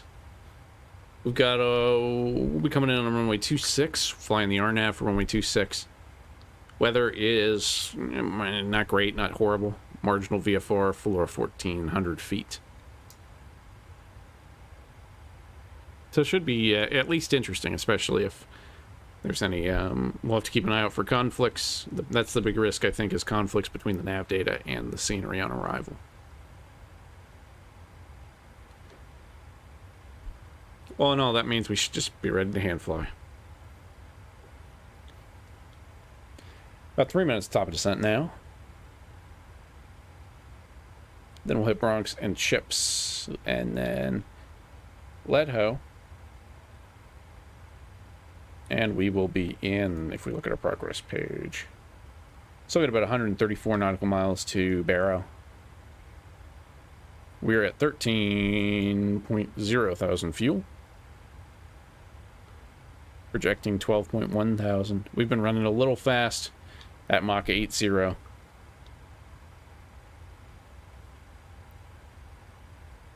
So if I want to take that out of manual mode, I wonder how I do that.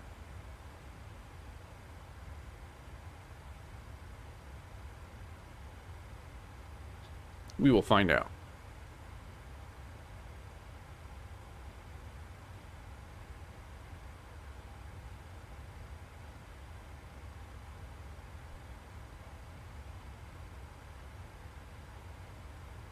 And we'll just start, well, we can start rehearsing a radio call to no one. So we are Alaska 1206. We're descending into the Barrow Airport We're going to be going straight in RNAV 26 Barrow, and that's really it. So we're at flight level 340. So once we hit top of descent, we'll make a radar call, tell everyone we're descending, and then bring it on downhill.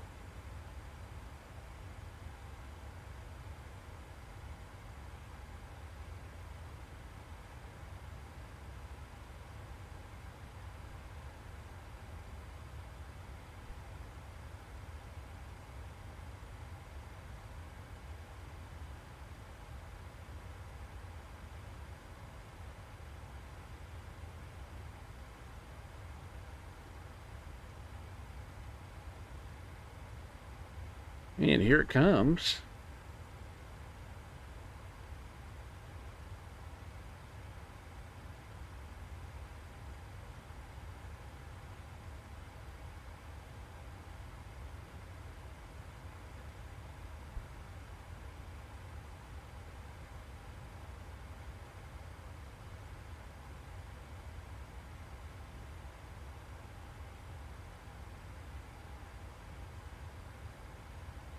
And that's top of descent there. And the airplane's going to start coming down. We will give it control of speed again as well.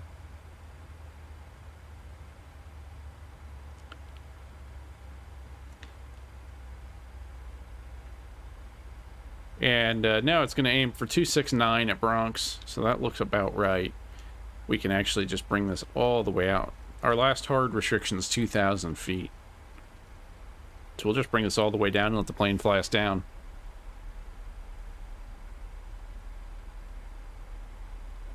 So there's our big excitement. Descent has started. Let's make a radio call. Barrow traffic, Alaska 1206, 737. Now descending direct to Barrow. We'll be shooting the RNAV runway 26. Barrow traffic.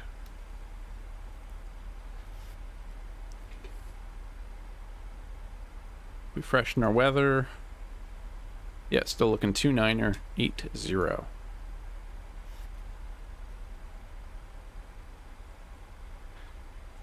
So we've begun our descent into still cloudy Alaska. Here in our Alaska Air Cargo 737-700 BDSF variant. Basically a passenger 737 with the big cargo door ripped out of it and put on hinges. It's a pretty cool conversion process.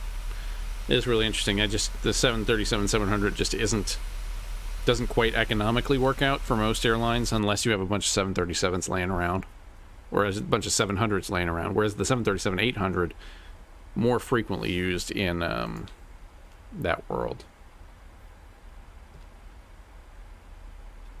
But still, multiple operators do use it.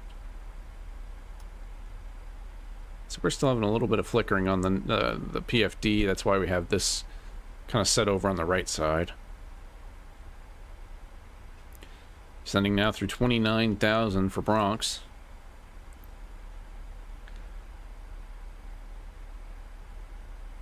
And everything else looks pretty much fine.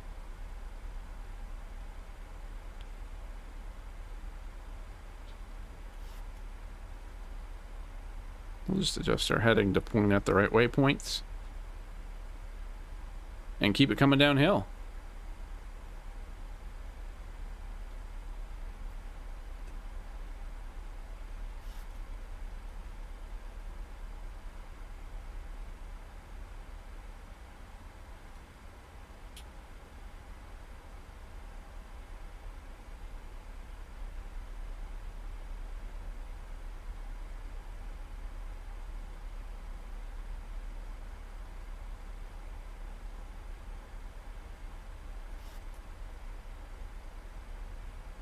When Bronx now, Chips, then Ledmo, and then Jabio. It's going to be the kind of start of the RNAV approach.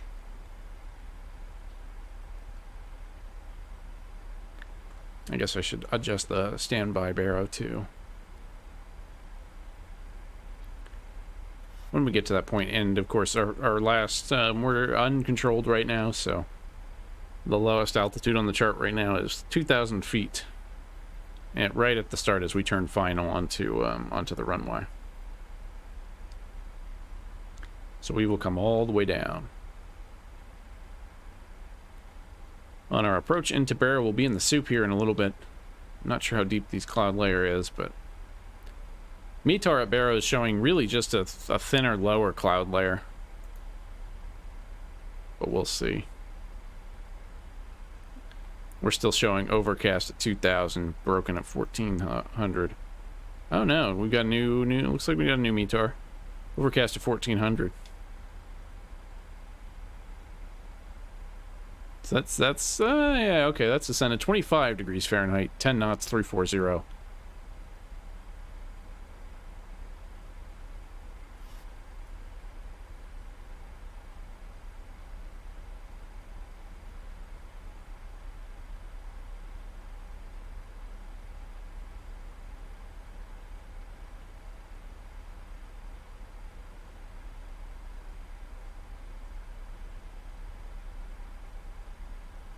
As we bring it on downhill.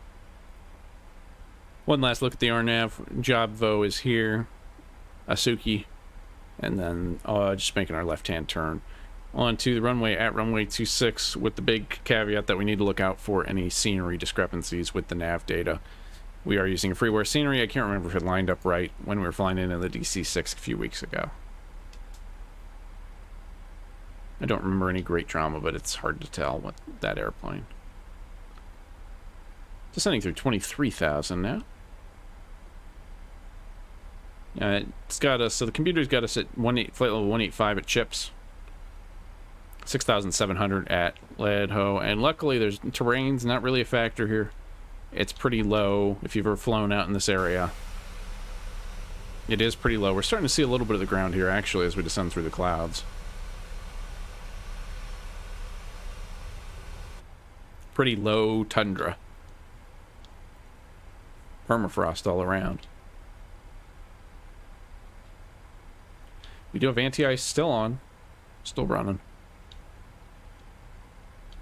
It is 25 degrees F, so a little bit negative Celsius.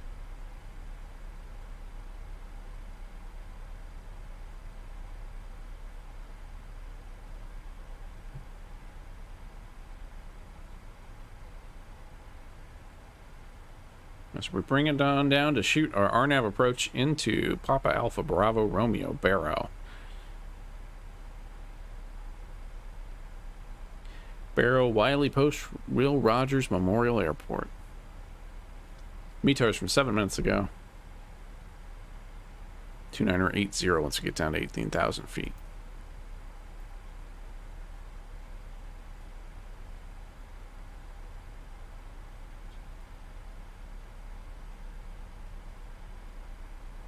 Now the other thing maybe we haven't talked about, but the runway... Oh, wait, that's right, I don't even have a... Don't have a good chart.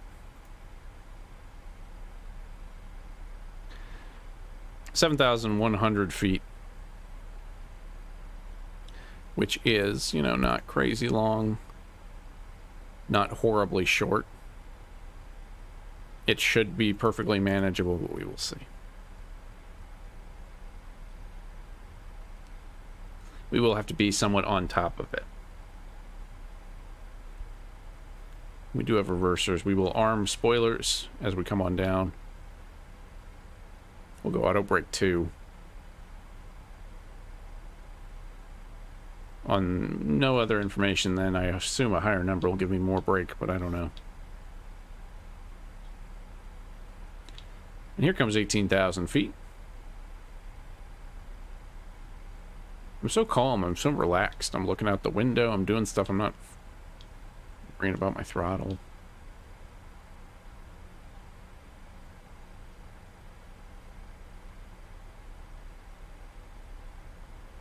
And there's 18,000, so we can go.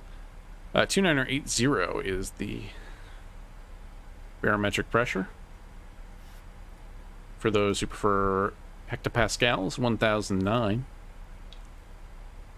Well, you should set that. Oh, it sets. Okay, so it is driven by that. So 2980 is set.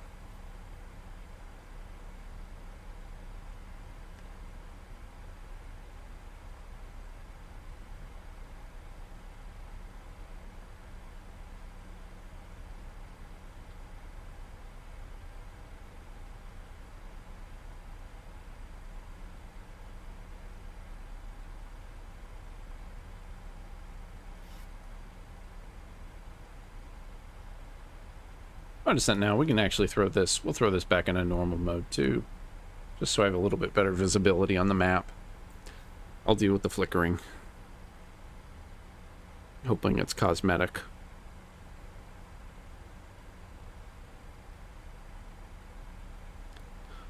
No warnings, no warning lights, nothing yelling at me, so that's good. Then we've got the yeah, we've got the localizer tuned in. I will just throw that on. Oh, that is on nav 2 already too, so that's good. And we'll just add the nav 2 course to our approach 261.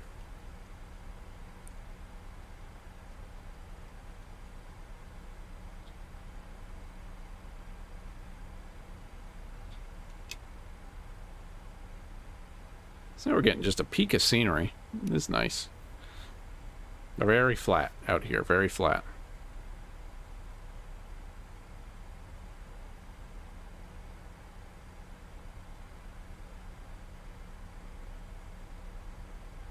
Looks like we'll be on the ground in 10 minutes or so.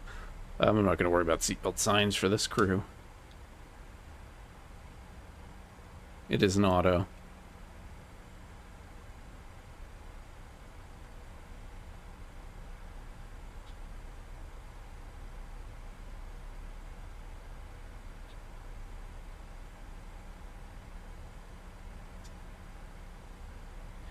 And we're bang on as far as the approach looks, so it's behaving well now so far. Now firmly into the soup. So we make our approach into Barrow. Papa Alpha Bravo Romeo. Thanks for coming along. If you just joined us, we are coming out of Anchorage about 2 hours ago now.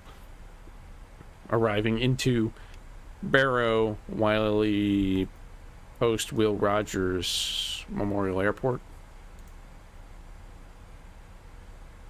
Here in our PMDG 737-700 BDSF cargo variant in Alaska Airlines colors. So flying some cargo, some generators, some fuel, some beef jerky from Anchorage into the northernmost settlement in the United States, Barrow. Or, as we learned today, not Barrow anymore, it's called Ukqiavik.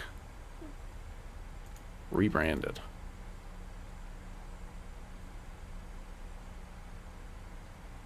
We're about 10,000 feet now. We'll go ahead and put our lights out, lights on. Put our strobes on steady and flashing.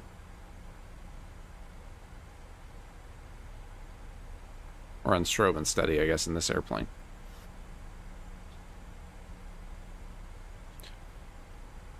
We got a little decel point here before we make our final turn.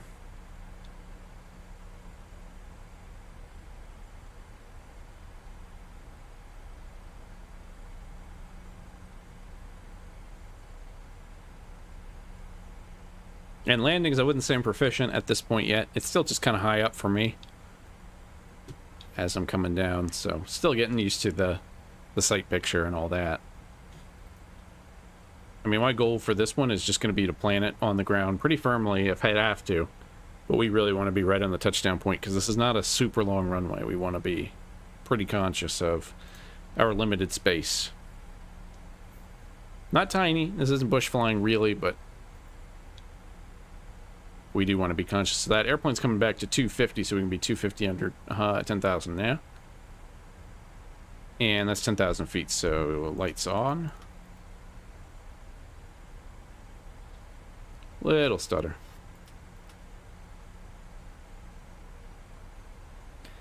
As we decel back to 240 knots, it looks like, and that'll hopefully keep coming downhill.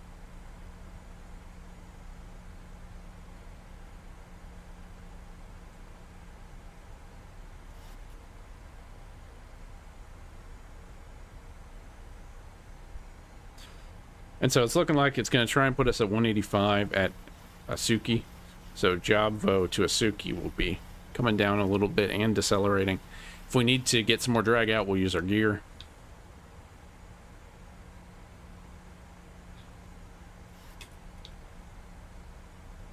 And as we're turning final, we'll arm the speed brake. We'll put on auto brake and come along. We'll put that too. can go ahead and arm the speed brake now, I think.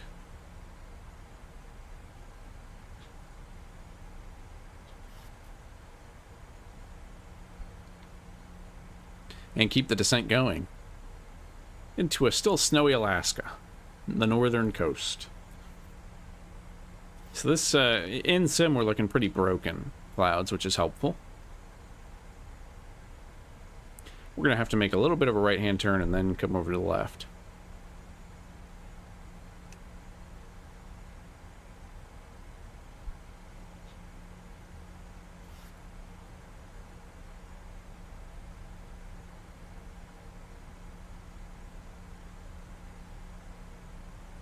Everything's looking pretty good.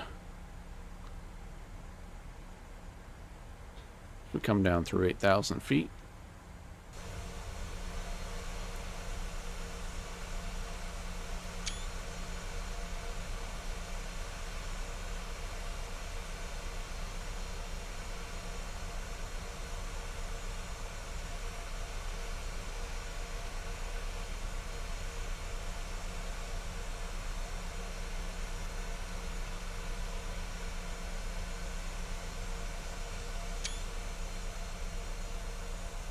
As we make our turn now.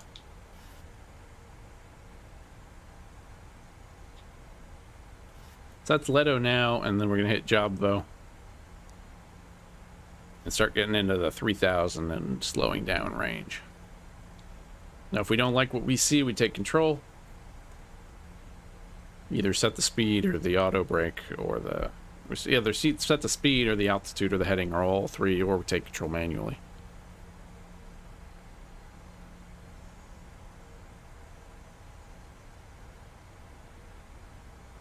We are still getting the flickering in the PFD, but so far it seems purely cosmetic.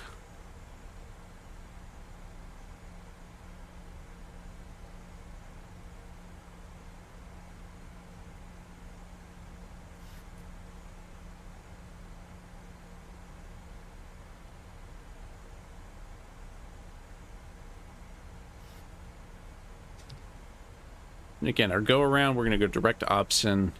Climb 2,000 feet. Basically, we maintain runway heading, which is nice.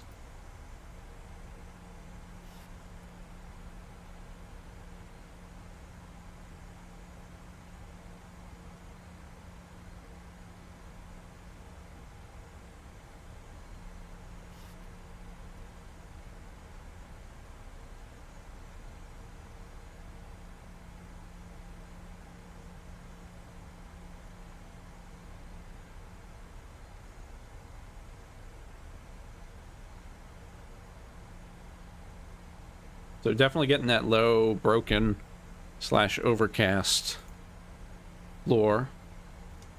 Mitar's calling it more overcast, but Flight Sim's saying it's a little broken. Which is fine, helps me out. As we begin to start thinking about our final approach into Barrow. Let's zoom in on our PFD, on our nav display. We're going to make a left-hand turn. We're now at 4,000 feet, so we're in kind of the ballpark. We're in the park. We're going to keep on coming downhill. And it's going to hit decel point. And it should slow us to 185 or so there.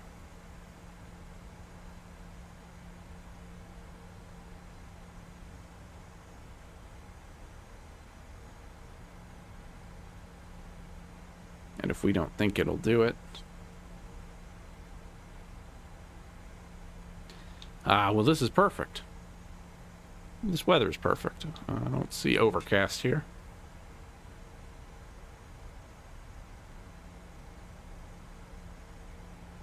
So at 3,100, 3,000, we've got a restriction of 2,000, or at or above 2,000, below 4,000. So that should work out fine. I'm going to just tune my heading selector now to the actual runway heading of 261. Just be ready for it. But as long as we follow our path, we should be okay. I've got 11 DME. And we can help ourselves out. as the airplane brings its speed back. We're below 270 knots, so gear can come out.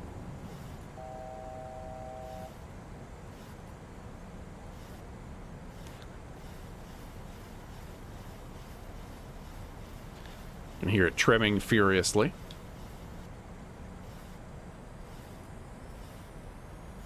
Giving it some power, too.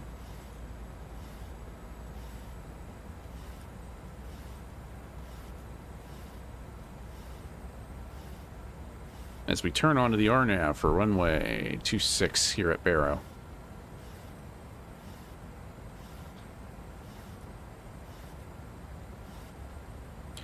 Now I'm just going to be that guy, and I'm going to take control and put us down to 180.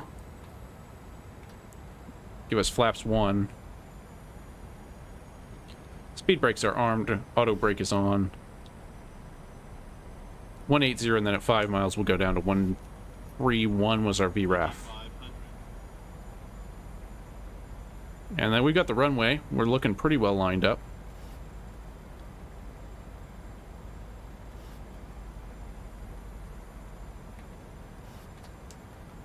I'll even go flaps 5 here.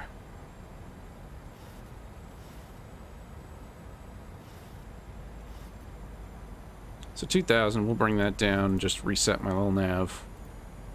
Or I should say reset the VNav. And have it start to follow.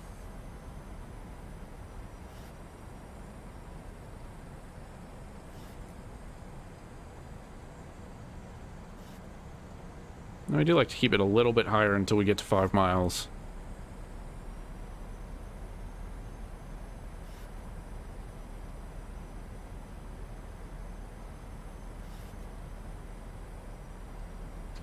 Alright, so let's bring it down now. We'll hit 135 is fine, probably. Well, this is kind of short. Let's go 131. Let's just go all the way. And we're going to go fully flaps 30. So we're now sitting at flaps 15. So 2 more knocks. And I can also look over here, I guess. So that's saying flaps 10. So I guess we're in flaps 10.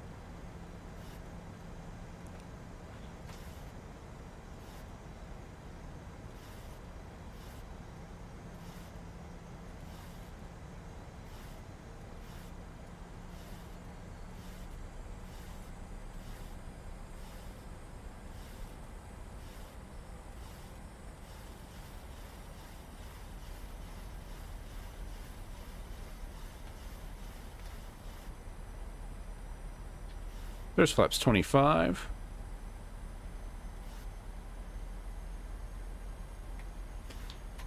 And here comes flaps 30, 3.7.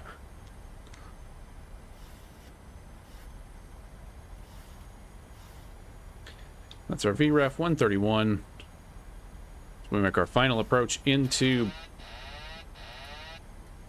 Barrow. I wasn't really ready for that. So I guess we have a little bit of a misalign, but I don't know if that's actually in the chart. No, it doesn't look like there's any offset, really. So that's fine. Hit it twice to shut off the warning. We'll just keep it at 130.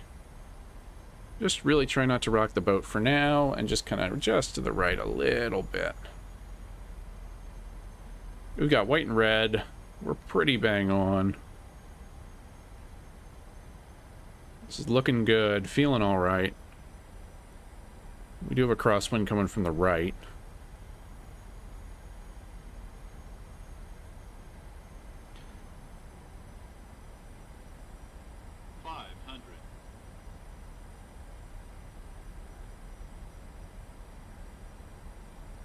Approaching minimums. That's helpful.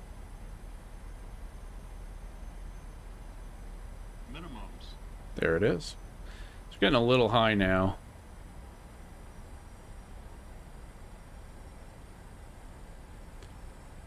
That's looking okay. Can't really see the touchdown zone. 100. But here comes the threshold. 50. So throttle coming back. 30.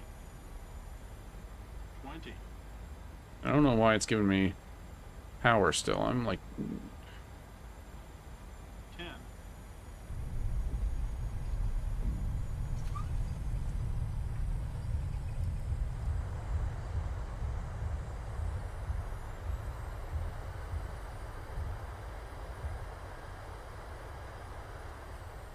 All right, everybody, welcome to Barrow, Papa Alpha Bravo Romeo. It is a cool 25 degrees Fahrenheit here at the northernmost settlement in the United States.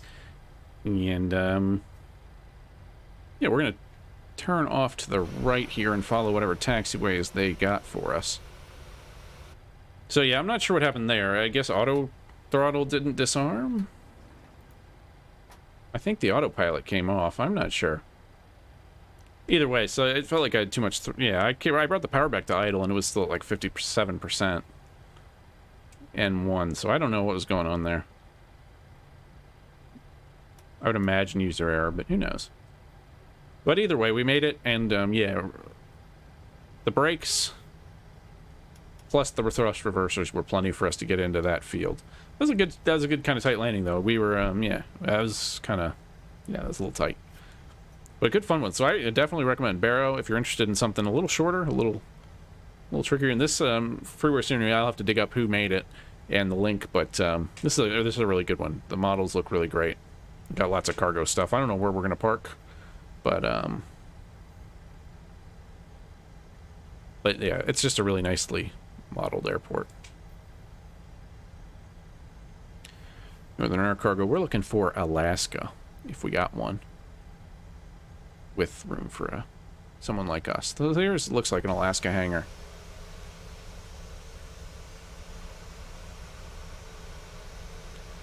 Does look like they have an airplane on the ramp.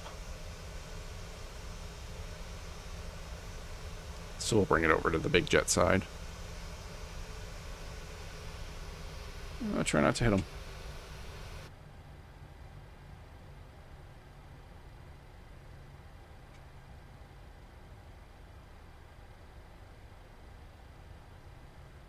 So definitely one worth checking out, Barrow. Fairbanks, if you're looking for a little shorter flight, Fairbanks is probably that for you.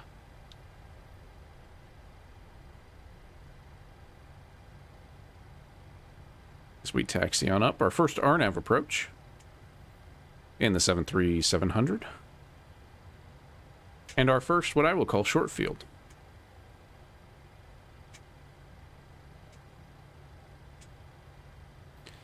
So let's bring it on in, put our parking brake on. We will go ahead and just go directly to... well, let's see if they'll let me go to ground power. Setting the chocks. We'll get the GPU card out here.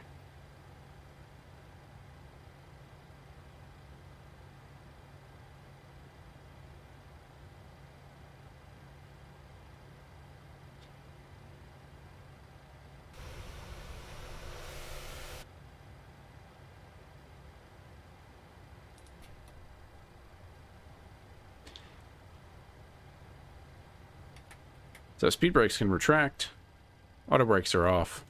Let's get out the actual list. Flaps are up. Transponder can come off. Position lights can go to steady. Any collision lights off. Landing, runway turn off, taxi lights all come off. We don't need APU on ground power. Anti-ice off. Probes off. We'll bring all this stuff off for now.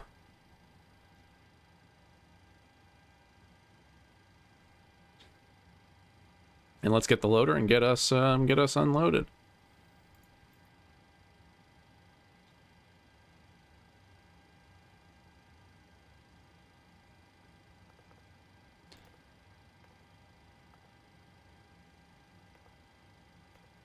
Make our target 0. Last thing, air stairs would be helpful to have to get off the plane.